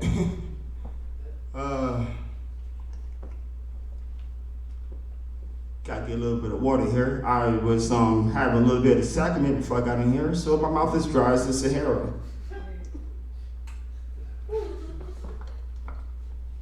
All right, let's get back into this. So, I've noticed that commercials on TV are getting more and more subliminally racist. You know, I'm a huge fan of Kroger supermarket. Anybody here shop at Kroger here? Anybody here shop at Kroger? Yeah. I'm a fan of Kroger. The closest Kroger to me is off of Short Ridge and 10th. So I go to that one a lot. But I don't know if you guys know this, but like a couple years ago, they used to run a commercial late at night on RTV6. And it was supposed to be a commercial talking about why people love shopping at Kroger. You know, it sounds innocent enough. You know, you want to market yourself. But they use different ethnicities to tell why they like shopping at Kroger. For example, it went to like the stereotypical commercial like white lady, you know. She says she likes going there because she likes the fresh produce and vegetables. I'm like, okay. Nothing wrong with that. Then it gets a little dicey. They go to the Hispanic gentleman, says they like go there for the authentic food. I'm like, okay. It's borderline, but not quite there yet. All right. Then it gets a little bit more kind of sketchy. Goes to the Asian lady. She says she like going there for the rice and the seafood. I'm like, oh, he pushing it. He getting there. And then we come to the black gentleman. He said it's like going there because he likes the fried chicken. And I did what any other person in America would do when they get offended when they see shit like that on TV. I dropped my chicken and turned the channel. I was like, I know racism when I see it. I can't enjoy Popeyes in peace, damn it. Good to see you guys laughing and having fun. You guys are having fun, right? All right, cool. Just want to make sure I got a fragile ego. You know. If you guys don't laugh, I might go home, drink myself to death, or listen to Tom Waits. It's gonna be sad. Oh man. So back to TV. I like watching television, you know. I like watching stuff for like stuff that I like. I like watching it for stuff I hate. You know, like one of the good shows that I like that we should bring back was Man vs. Food. That was an awesome show. Cause this man got paid for 5 years to go across America and just eat. That's a glorious job. And my favorite episode from that series was when season 2, and you went to the Tampa area. And you went to a suburb of Tampa called Sarasota, Florida, which is a beautiful city. I've been there many times. It's a beautiful city. And he just happens to go into a restaurant that I used to frequent when I went there. And the name of this restaurant, I'm not making this shit up, it's called Munchies 420. And the host of the show, Adam Richmond, he walks into Munchies and he orders a sandwich, which I also had there. It's a sandwich called a Fat Sandy. Now what a Fat Sandy is, it's a gigantic like hoagie, like a sub sandwich that consists of hamburgers, French fries, mozzarella sticks, chicken fingers, and then covered with a layer of macaroni and cheese. And when I look at this sandwich, it dawned on me why they call that restaurant Munchies 420. Cause you're gonna be high as fuck to order that sandwich. And I can understand why it went off the air after 5 years, because that show had a 6th season. It had been called Man vs. Angioplasty. He was a walking heart attack, that's all I'm saying. But I also watch that show for shows that I can't stand because it gives me motivation to get up here and bitch about them. This one show I'm pretty sure you all are familiar with.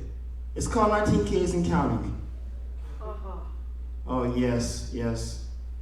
I hate this show with a passion because this woman's vagina is like one of those t-shirt cans you see at a sports event. No, she's walking around like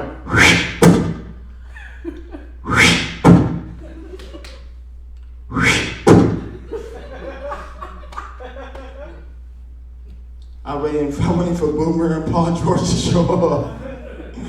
Oh, that'd be a good time. But I also like watching TV for the commercials. You know, they have famous people doing stuff. You know, for a while they had Luke Wilson for AT&T, and to this day you still have Jamie Lee Curtis doing stuff for Activia. I want to see commercials with people that aren't really famous anymore, but you still recognize them. You know, I want to see Bristol Paley for Planned Parenthood. Michael Vick for Alpo. Mel Gibson for the Holocaust Fund. George Bush for Special Olympics. And my personal favorite, O.J. Simpson for Guns and Knives. We absolutely had to take a stab at it. I know that's a cheap joke. I like it though. Let's see. Oh yeah, people are still coping with the fact that Michael Jackson is gone. You know, and I think it's not gonna be too long that people are gonna walk around and say they have Michael Jackson sightings. I mean, hear me out.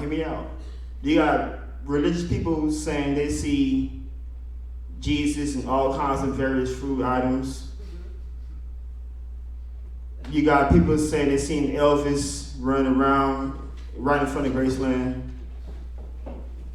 I'm pretty sure somebody's gonna go into a convenience store, grab up a 20-ounce bottle of Pepsi, and claim to see Michael Jackson do the moonwalk on the label. And when that happens, my friends, we can surely call Michael the king of pop. You thought the double less sexual joke, huh? That'd been too easy. I'll take it, groans. That's a victory for me. Let's see. So, I'm getting to the point now where I can't go to the Vogue anymore because I'm about to be 39 in about 3 months from now. And I don't want to be that guy that walks into that club, you know. I don't want to be that creepy guy, you know. I don't want to walk into the bar stool, buying drinks, staring at girls half my age, like I'm Gollum for Lord of the Rings. Because no matter how hard I try, I'm not getting the precious that night. That's not happening. For those of you at home, that means I'm not getting laid.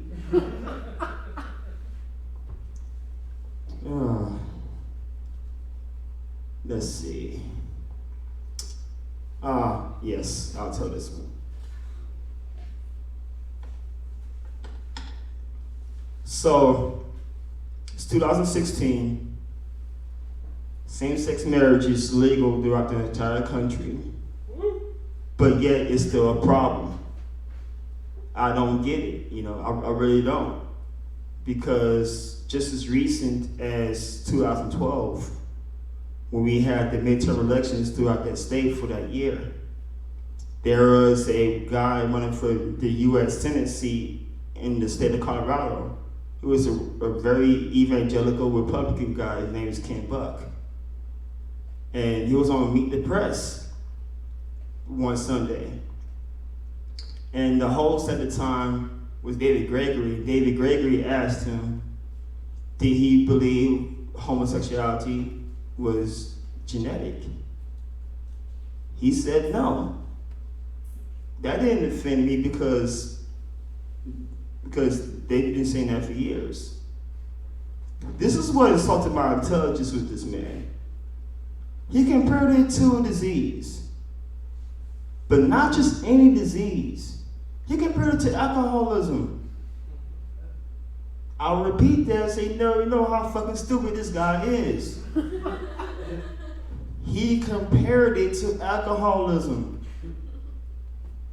I'm like, yeah, I'm pretty sure people getting pulled over for driving gay every day of the week.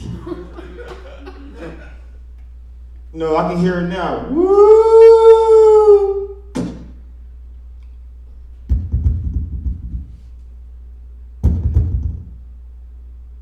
Do you know how fabulous you were going? That shit doesn't fucking happen. God, bunch of fucking idiots. That's what I'm saying.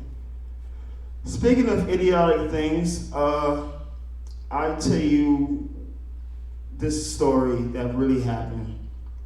I'm not kidding you. I first moved here about 10 years ago, and I'm up in Broad Ripple trying to see what's going on, see what it's all about and everything. And I just happened to walk into Rock Lobster to see what it's about. And I ordered a drink. I'm sitting down enjoying myself.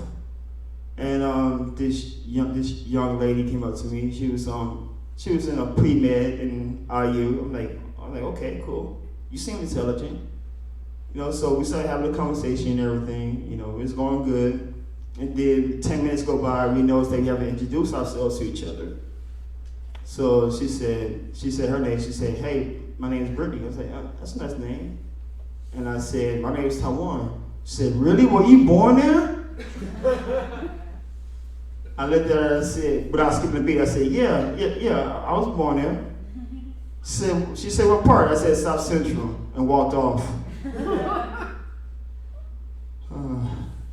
Idiotic people, boy. Let's see. So, I have the utmost respect for airline pilots. You know, they have a very hard and stressful job, you know.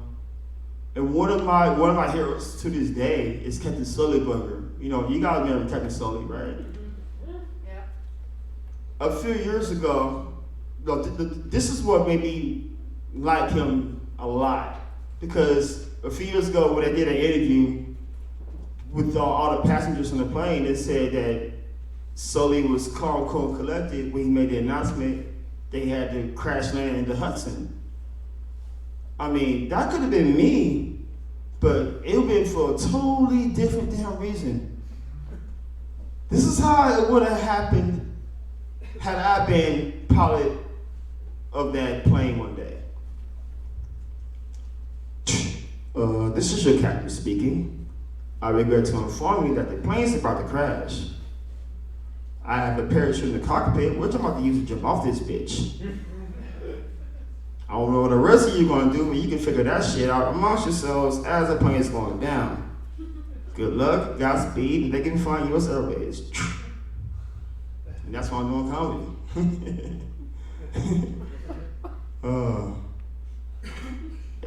My time up?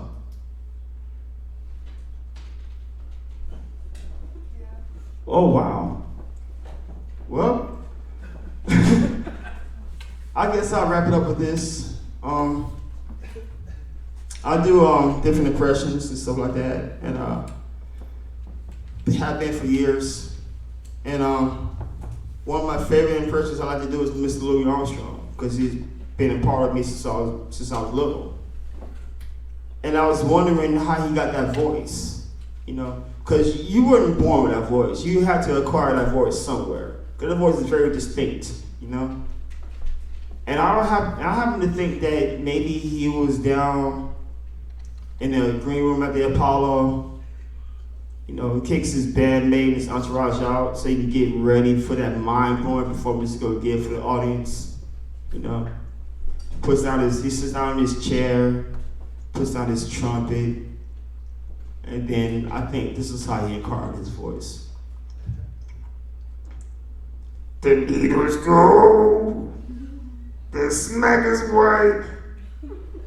I will be strung out for the rest of the night. But before I shoot up, where the fuck is my spoon? Skibidi booty out of breather. You guys have been amazing. Thank you for coming out.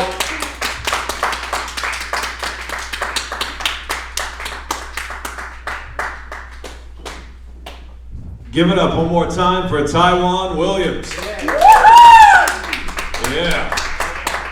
That man could make Bill Cosby look like a Boy Scout. There we are. No, wasn't worth it. Didn't feel like it. But with that, I'm going to bring up your headliner of the night. This guy here, he is the one who runs this show here. He is the house lunatic here at the First Church Cannabis and comedy grinder. He is the Stephen King of comedy, and he has closed more rooms than lead paint. Ladies and gentlemen, please welcome Mr. Jerry Goble.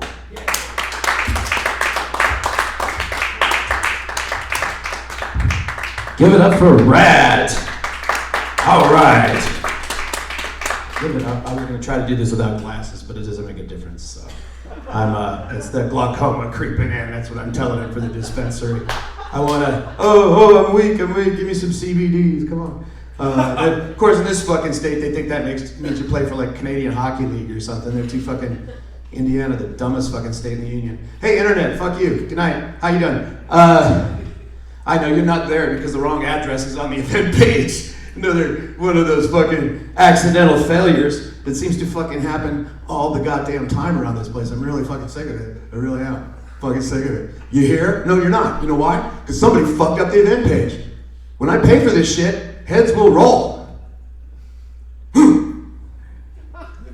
So, yeah, we're doing this church thing here. We're doing this little thing. I'm a little weird headspace. Because, apparently, before this show, I was kind of a punk rock comic. I wear tear jeans to work at Babies R Us. I got my black khakis have holes in them, and they're coming apart at the threads, at the crotch. Fucking train wreck of a pants. And I'm like, you only pay me $8 an hour. I'm wearing the pants. I got to, man. I'm too poor. I'm too poor, Babies R Us. You got any big, long-legged black diapers I can wear, Manny? Come on, I'll wear them around here. Adult diapers over here. It'll be Jerry. It is, you know, because I want to annoy him. I want to annoy him. I'm wearing shitty because I'm a punk rock fucking guy. I don't care. I don't give a fuck. You want? Yeah. No. This is, we're gonna self-immolate tonight. Fuck this, because things have changed. Things have changed, bitches. I'm gonna start talking like Dave Chappelle, because maybe I'll make some money. No, is that, because I don't know, because now all of a sudden I'm an executive producer today of this show. I'm an executive producer. Yeah, you know, because it's like I was talking and they were like, okay, we're gonna, you know, event and thing, and you're gonna be the guy, and this is that. I'm like, proprietal rights, and they're like, I was like giving them to the church. Because I'm like, I don't know how to handle money. Fuck, look at my pants. I only get paid $8 an hour and you can see my dick. You know? You don't want to put me in charge of any empires. This isn't gonna last. I'm the guy that runs it into the ground. I'm the guy that goes and rents the fiddle to play while the fucking place burns. Because I don't fucking know what's going on. You know? I don't give a fuck. Your currency system's retarded. I don't fucking yen? Who gives a shit? You yen for that money? Oh, yen for all money, man. Except when they're up and down and the gold standard silver. Know what I'm saying? Welcome to the fucking new world, Jerry. You're a fucking producer. Yeah, I'm fucking big shit now. Gonna have to wear nice normal pants that you can't see my dick in. It's gonna be great in this brave new world of money when I sell all your material on the internet to black market joke slave traders. And they'll come out and they'll be like, oh, we were just harvesting memes for our own usage. You know, just reposting other people's stuff because I just can't stand not having the attention from my friends. Oh, I could learn to write and be a productive member of my society, but I'm a fucking sick little turd. I'm the fucking internet whore that the internet has always been. Whores! Yes.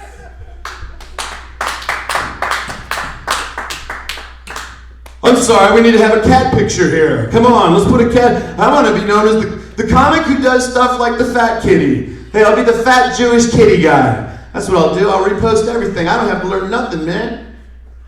Fucking Society's a remake, man. You seen the new Star Wars? The same as the first one, man. Same fucking movie. You guys are too stupid to know it, internet. Dipshits, you fucking dumb fucking cunts. You're really just dumb fucking cunts on the internet. You really are. Dumb. They slipped a Vacation remake in on you assholes. Really? Do you know who Chevy Chase is? Yeah, the fat guy in the movie, yeah. He was fucking brilliant once. When you had a history and you could go to a video store and find old fucking movies. Now when Netflix makes you watch fucking Seth Rogen, suck a dick. You were never good. You were never good. Anything. Fuck you, internet. You ignorant sacks of shit. You guys just fucking go about your way fucking up everything, remaking shit. J.J. Abrams? Fuck that guy. Lost? You seen it? That was the title for the script when they started it. They didn't know where they were fucking going until 6 seasons later when they just got tired and said, fuck it, we don't know where we're going. And then everybody went, oh, but the polar bear! But the polar bear! What about the black mist? Fuck you, internet. J.J. Abrams got another chance. He got lucky with Star Trek. Okay? The fucking time stream changing everything, that's a good little way to get out of the fact that you can't fucking write. That's what that is. Let's just do it all a little different. We'll change it just a little bit. We'll just find a real gay guy to play Spock this time. It'll be new.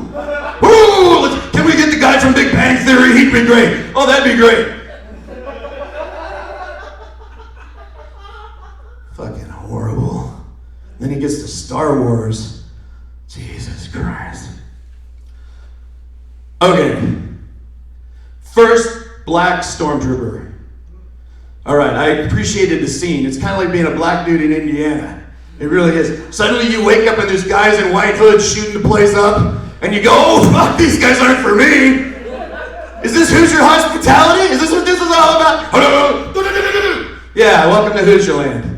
Welcome to Hoosierland. All our guns and our racism. You up in our white uniforms, stormtrooping across the Midwest. Yeah. Fucking horrible. And what is it about every fucking movie now that there's a firefight? Shit blowing up. People dying. The two main characters, a man and a woman, running through the battle arguing about their relationship. Why are you holding my hand? Because shit's blowing up, bitch. That's what he should have said. Finn, just tell her she's a dumb fucking bitch. Run! Run! Get Chappelle! Whatever, man, run! Let's discuss the relationship while we're being shot at. What was this J.J. Abrams movie? Oh, yeah. He did strong female role models, but it's only when they're in the middle of a fucking firefight. Good job there, J.J. J.J. That's the name of a real director. J.J. JJ, what did you do different on this movie? Well, we just showed that even black people can be godless Nazis. But they had to change of heart and he became the good guy. Okay, so that's the flaw. We only had 2 black guys in the whole movie. Fuck. What's up with this in the future? You know? And the thing is, all right, like, I don't know, man. Why did they have to make him the funny one? You know, why is Finn the funny black guy? There were some good lines. Han Solo was a sad fucking wreck. But that's a typical man in the future advanced ages of his life. That was totally Han Solo, ready to fucking die.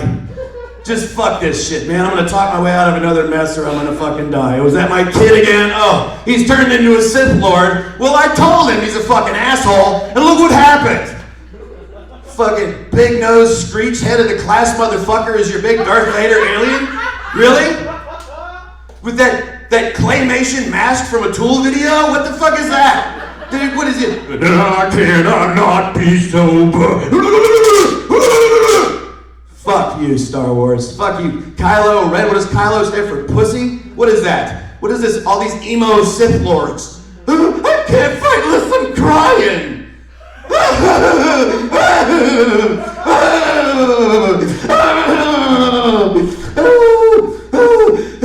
We're the most evil people in the world. No, you're the most annoying. You're most fucking annoying. Honestly. That's why there can only be 2. Fucking 3 of them, you'd run them out of the movie theaters. Fuck, JJ, why don't we just make them hold hands? They can argue together on the way up. Why are you on the dark side? Why are you on the dark side? I'm on the dark side. What does the dark side stand for anymore? It doesn't mean shit. Now there's an old vampire guy from Buffy he brought back in as the ultimate Sith Lord. Fucking ridiculous. Fucking ridiculous. Proves what I've always said. Disney can't do science fiction. They cannot do science fiction. You know? Their big independent move, Tomorrowland. Boy, that's a good one. That's yeah. Let's bring George Clooney into this mess. Why not? You know, because the future's gonna suck. Let's just bring George Clooney's fucking sorry ass in here. Oh, he's had a couple good movies. He liked Brad Pitt. He's sort of an acquired taste. He's old. He's done. He's done. Just put Benedict Cumberbatch in this shit again. Why not? Let's fucking float all these Brits through the Star Wars movie. That was fucking great. Everybody in space has a British accent. Fucking know that? Fucking ginger Death Star commander. They're the ginger guy. He's even more evil because he's pale and redhead, right? He's not the Grand Moff Tarkin sinister Peter Cushing shit. No. He's a ginger fuck. He looks like a boy band extra, is what he looks like. That's your commander of your... And then Han Solo's on his ship, and then the only fucking Chinese guys in the universe bust in. They're like, and they look like tongs. It was so racist. It was like, you know, and then on the other side of it, the only Irish guys in the universe. What are the chances that these 2 races would come together with Han Solo in the middle of his junk thing? Because it'll push the plot. You know, we'll dump some lame-ass monsters and you see on the side, eat the bad guys and you escape, and blah, blah, blah, blah, blah. Trash compactor monster. That's what that was. Trash compactor monster. Ben Kenobi's death, Han Solo's death. Same fucking movie. Same fucking movie. Horrible. Waste your money. Don't give Disney any more of your money. They suck. They suck. They don't know shit. Ending of the movie, they end all the climactic standard Death Star blow-up scene. You know, they blew it up and flew in front of the explosion, just like the first one. You know, of course, you wouldn't notice that because you fucking guys are stupid. Fuck you, Internet. And then they gotta go find Luke. Because that's the big climactic end of it. It's just them traveling somewhere for fucking 15, 20 minutes to a planet where there's a rock in the middle of an ocean and you go out and there's stairs leading to some mystic temple, you think? No! It's Luke Skywalker stuck on a fucking hill. He's just stuck. He's just standing there on this fucking hill. You're like, whoa.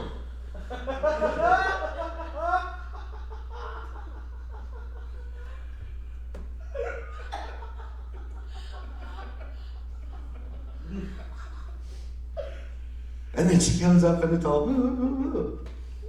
the end. What the fuck was that? And I know what most of you guys were fucking thinking. Hey, that's the guy that does the voice for the Joker. That's what you were thinking. He wasn't even Luke Skywalker. Mark Hamill. Who the fuck's Mark Hamill? I don't know. You remember Corvette Summer? I love that movie. That was great. That's Mark Hamill from Corvette Summer. Why the fuck is he stuck on this hill in the middle of the ocean in this fucked up planet? Did R2 ditch his ass there and fucking leave? Is that what happened? Because you see R2, he's shut down by himself, not talking too fucking much. You know, and then all of a sudden they're like, where's Luke? You don't know. R2 ain't saying shit. I'm like, oh God, he's the killer. He's the killer. He's the real Sith Lord. He's been there since the beginning. There's your fucking twist. Bring in nice Shyamalan for this motherfucker. Let's do this. R2-D2 is Skynet. How about that? Let's up the ante on these fucking robots. Come on. Fucking horrible movie. Brought to you again by Disney. The producers of John Carter from Mars. Awesome movie. Awesome. You remember that one? No, you shouldn't. You shouldn't. Fucking unbelievable. Remember the black hole? Yeah. Tron. Well, you gotta give Tron. That's a video game thing. So is that science fiction? Yeah. They sort of kind of didn't. Well, the second one they kind of fucked up. Let's face it. It was kind of dumb. It was like, what's the point? I don't know. Because you like seeing Jeff Bridges do shit. You know, you can't get him off his ass to do nothing these days. I don't know why we get him high and put a lot of neon up and we'll film a movie around him. What's going on, man? Look, he's racing you to the future. Oh, look at me. I'm fucking drunk as fuck in a Disney movie. Because you have to be. That's why Johnny Depp is falling apart. That's why fucking 16th pirate movie, he has to pretend to do that bad Keith Richards impression again. You know, just fucking kill yourself, Johnny. Just fucking grab the prop from Edward Scissorhands and fall on it. Just. That's for Dark Shadows. That's for not knowing what you were acting in, Johnny. Sign another fucking check. Jesus Christ. Or I'm an executive producer, so I can say these things to you, Johnny. No, I am. I'm fucking somebody now. Johnny Depp.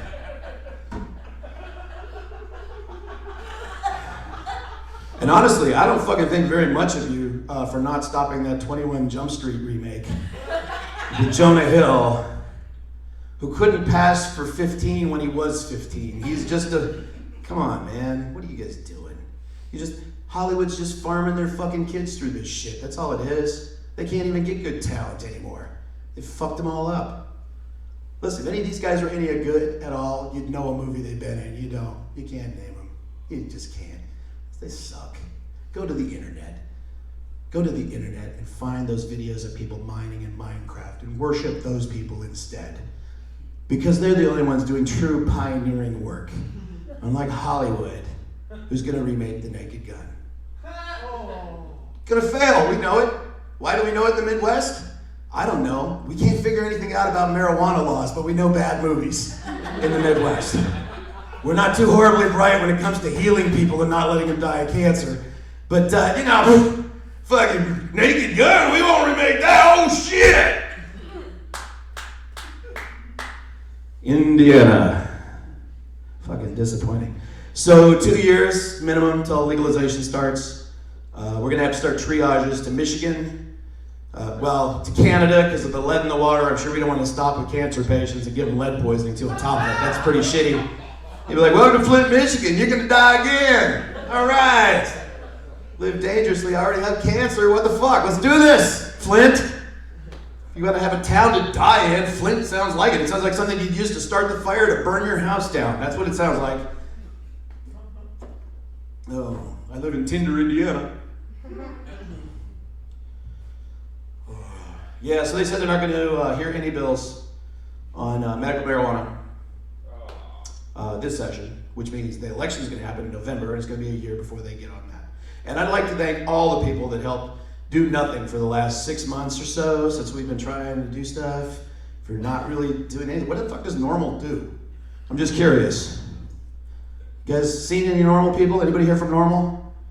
Where the fuck are these guys? Are they Gideons? What the fuck? I don't know. You know, I suspect it's a bunch of fat guys sitting around a table talking about what they're going to do when they open their dispensary. I think that's probably what it is. Bunch of self-entitled dipshits who are putting money before people's lives. Ooh, when we open the dispensary, I'll be able to finally buy that pickup without rust on it. Fucking dicks. Where the fuck are you guys at, normal Indiana? Where the fuck? There's all this activism. You got dead people all over the place. And you don't know how to chuck a dead baby at a congressman? Really? Nothing from you guys. Nothing. Internet, what'd you do? Did you kill them all? Are they in Iceland hiding out? Sounds like the only sane place on the planet to go is Iceland right now. Just fuck it. You know, they fuck the bankers over there. They got their economy back in shape. They don't give a fuck for nothing. Iceland, fuck it. Nobody's going to go there. You can have that attitude on an icy tundra. You know? Come to the fucking Indiana. Oh, I'm sorry. We got to keep our prison systems full so we can build more prisons. Well, I can't understand. Well, half my family's in jail, man. I don't understand. We must be from a bad seed. Maybe that's the problem. Oh, no, dude. You're seed, dude. You're just seed. They're growing a fortune off of you fucking dumbasses going to jail. Yeah, we'll vote them into office. Let's keep the same guys. These guys are working great. Really? What did Mitch Daniels do? Oh, no, he gave away all the roads up north, the toll roads, and they went and fucked up Purdue. Nice. Good job, Mitch. Sells the fucking shit out. They got a printing corps down there that they used to do their own stuff in-house. They decided it cost too much, so they farmed it out to other people. So they killed all these jobs at Purdue right off the bat to save a buck. The printing people that print the stuff for the students. Mitch Daniels, that fucking brilliant motherfucker. Ditch Mitch was perfectly appropriate. And then he went to Purdue and fucked him up. So IU, your plan worked perfectly. Worked perfectly. And Pence is planning on giving away more roads before he goes. You know? Cuts food stamps, and then the motherfucker goes and gives biggest tax breaks to banks ever the same year. And the same year that he fucked up on this whole religious freedom thing. What a dumb motherfucker. Seriously, Mike Pence, you are stupid as a fucking rock. I don't know how you sleep at night. Maybe you visit Jim Irsay and he gives you a little something. You drug addict motherfucker. Lenny Bruce versus the United States. Suck a dick.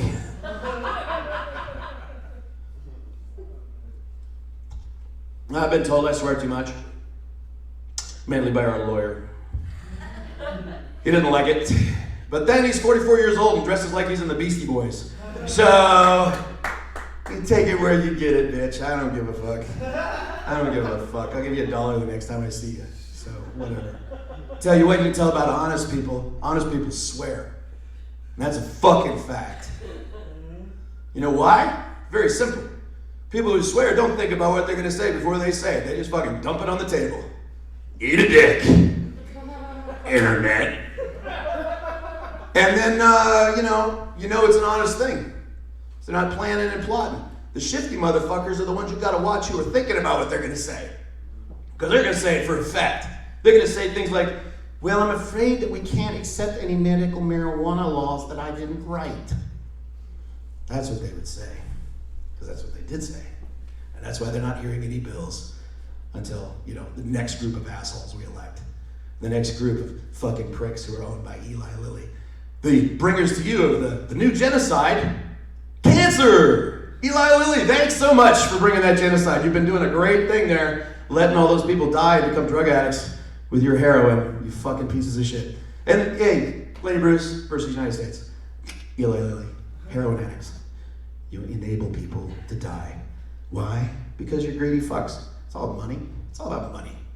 I don't give a fuck about money. Executive producer credit? What the fuck does that even mean? I'm a comic. I'm gonna be just like every other comic that goes my age. I'm gonna die in an alley choking myself. No executive producer? Are you kidding me? I'm punk. I'm fucking, whatever. This is a suicide mission, man. It's all a suicide mission. You live in Indiana. Fuck yeah. They're gonna either kill you one way or the other, man. They're gonna fucking get you. They're gonna get you your money. But hey, you know what? You wanna keep giving them, the big pharma the money, whatever, that's fine. If you wanna worry about getting cancer cure, that's fine. But when it happens to you, I'm gonna laugh like a motherfucker. I'll be the last sympathetic person you'll never meet. I'll be there, right there, as they pull the plug on you. Go, see, you should have just changed something. You should have just done something. You had 5 minutes, you just had to go down and vote, and you could have got the right assholes in there. Or, you knew you had cancer, you could have loaded the car up with explosives and driven it right through Eli Lilly's front door! Woo! Boom! Heroin problem solved! Oh! We don't seem to need as many of those heroin rehabilitation centers since Eli Lilly went up in flames. I wonder why. Well, we need some more footballs. Can you call Ursay up? Ding, ding, Jimmy. You need to give On the Road to a library, by the way, Mr. Ursay. On the Road is a fucking artifact. A genuine article written by a real human being. You don't deserve it. Peyton's going to win the Super Bowl, and you're going to have to suck a dick. Hell yeah, bitch. Send him out of town like a dying horse. You'd have thought it was Animal Farm the way they treated him when he left. Loaded him up on an old Colts moving van and sent him on the road. That's the last we'll see of old Peyton. He's like, keep fighting the fight, boys, keep fighting the fight. And the next thing you know, you're eating Peyton flavored paste. It's all, And then to smugly come out the year afterwards, Luck had a good season, and be like, see, I made a good choice. That's called revalidating yourself. And you do it in a public spectacle, and now you look like a dick. Surprise! Peyton's in the Super Bowl. Where are you boys? Are you soaking it up with your Percocets?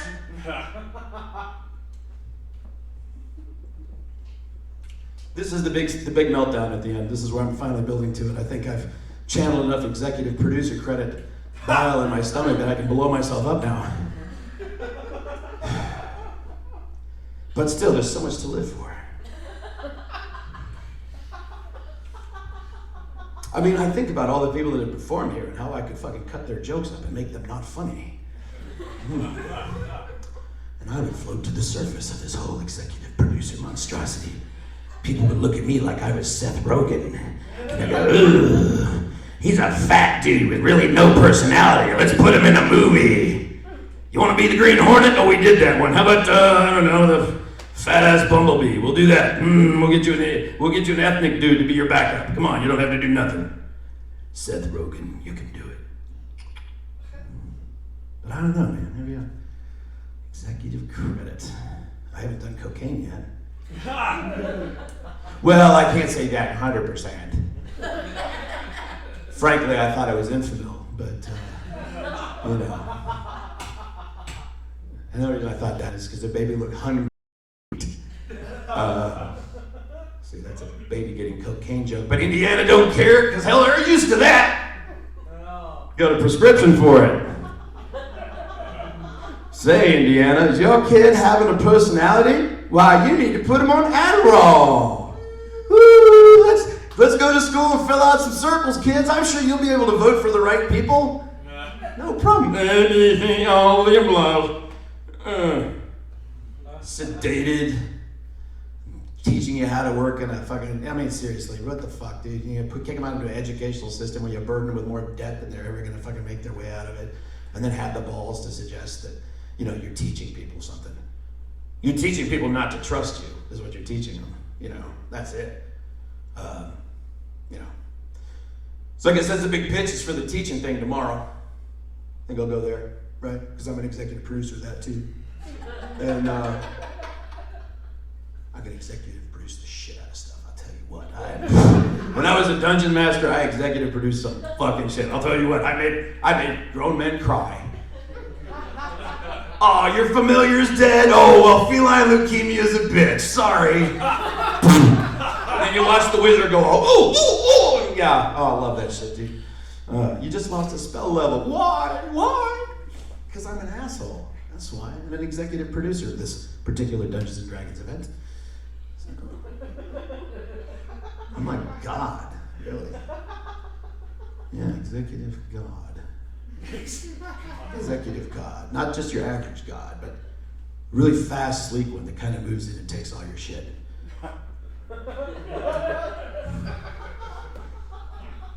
I would say that's the white man's God, frankly, but, you know.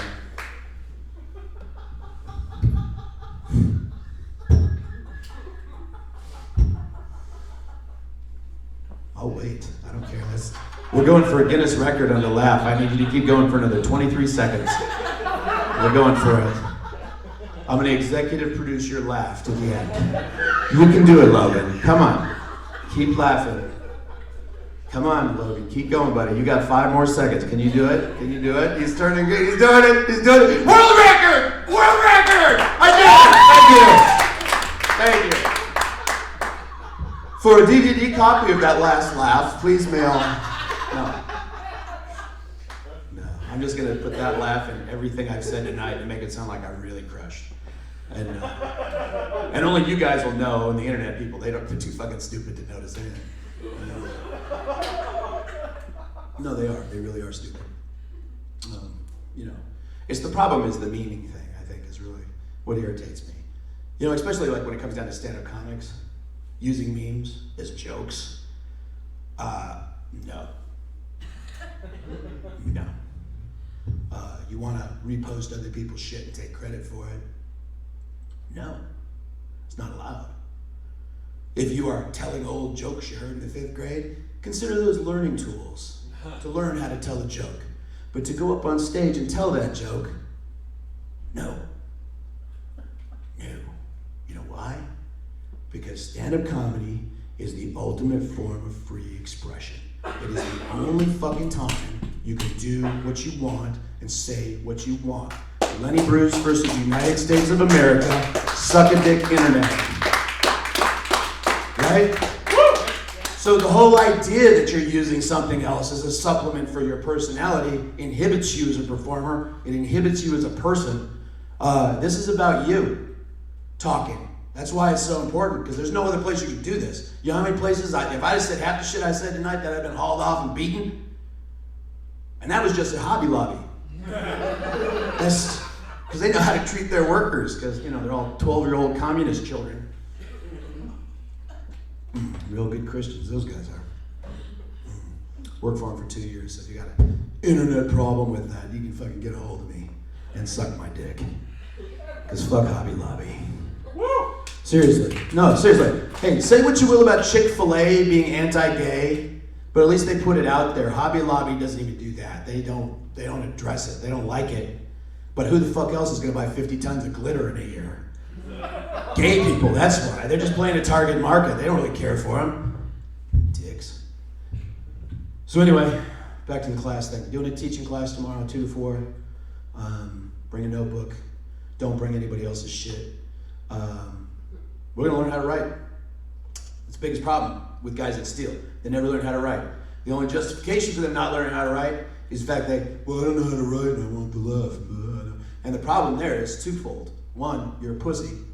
Learn to die. Dying's easy. I've been doing it for 20 minutes. I'm crushing it. I'm in fucking, nobody's in this room, the internet. It's just me, myself, and this loop I put in of Logan Henry laughing over and over again for 20 minutes. I'll start up in here a second. I gotta reboot it. But there you go. See, it's going. Internet, you're so stupid. So we're doing the writing workshop. Come in. Don't let not knowing how to write be an excuse to be a fuck for a comic. Indianapolis is a good scene. It's a free class. I ain't charging nobody because I want you to understand that this is the truth. The truth should be free. And if you think, I'm sorry if there's a rent issue, and I will work it out later. I guess I'll do somebody's yards or something. But, or maybe I'll finally blow that goat and make the $50 I was promised. But whatever, for comedy, you do those things. You blow the occasional goat for, or whatever for the stage time. And that's lesson 2 in the writing workshop is how to suck the instructor's dick and be a great comedian. No, that's a joke too, because that doesn't work anywhere. Go to any club around here, do a writing workshop, you'll find that. Yeah. You get comedy wang. That's the worst kind of wang to get. Because that's wang that nobody wanted and it went wherever it could get. So you never know what you'll get. So, writing workshop tomorrow. Thank you guys for coming out and supporting live comedy. Right before I take off though, I would like to do a little goodbye thing for the internet people. I just decided to do this, I don't know why, but I think I'd like to do a flash dance. To sell it, is that appropriate? Is that appropriate? Can I executive produce this or I need a body double for this? I need somebody to come in. Okay, all right.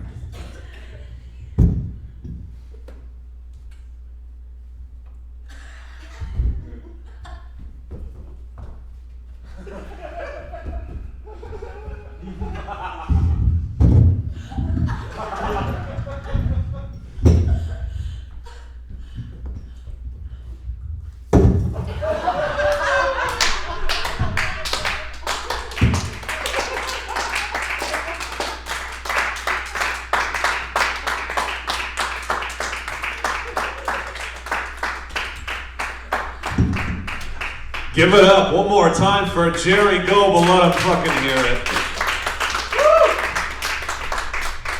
As I unravel the chaos. Oh, holy shit. Now we have a splash zone area. That's cool. That's my wet spot. Oh. We actually also have a baptismal pool behind us. I'm not making that up either. So, we got options in this church. Oh, okay. So, guys, thank you so much for being here. And thank you so much to the First Church of Cannabis for putting this on, and yourselves for supporting live comedy. Give it help for yourselves one more time. Yeah, sure. They're all like, yeah, we've been here for 2 hours. We're good. We've been enthused. But go home, tell your friends and family about it. Well, maybe not all your family members, but certain friends and good people like that, and let them know that we live stream here every Friday night. And like we said, we got the writing workshop tomorrow. So you guys come on out to that and be safe getting home. Have a good night.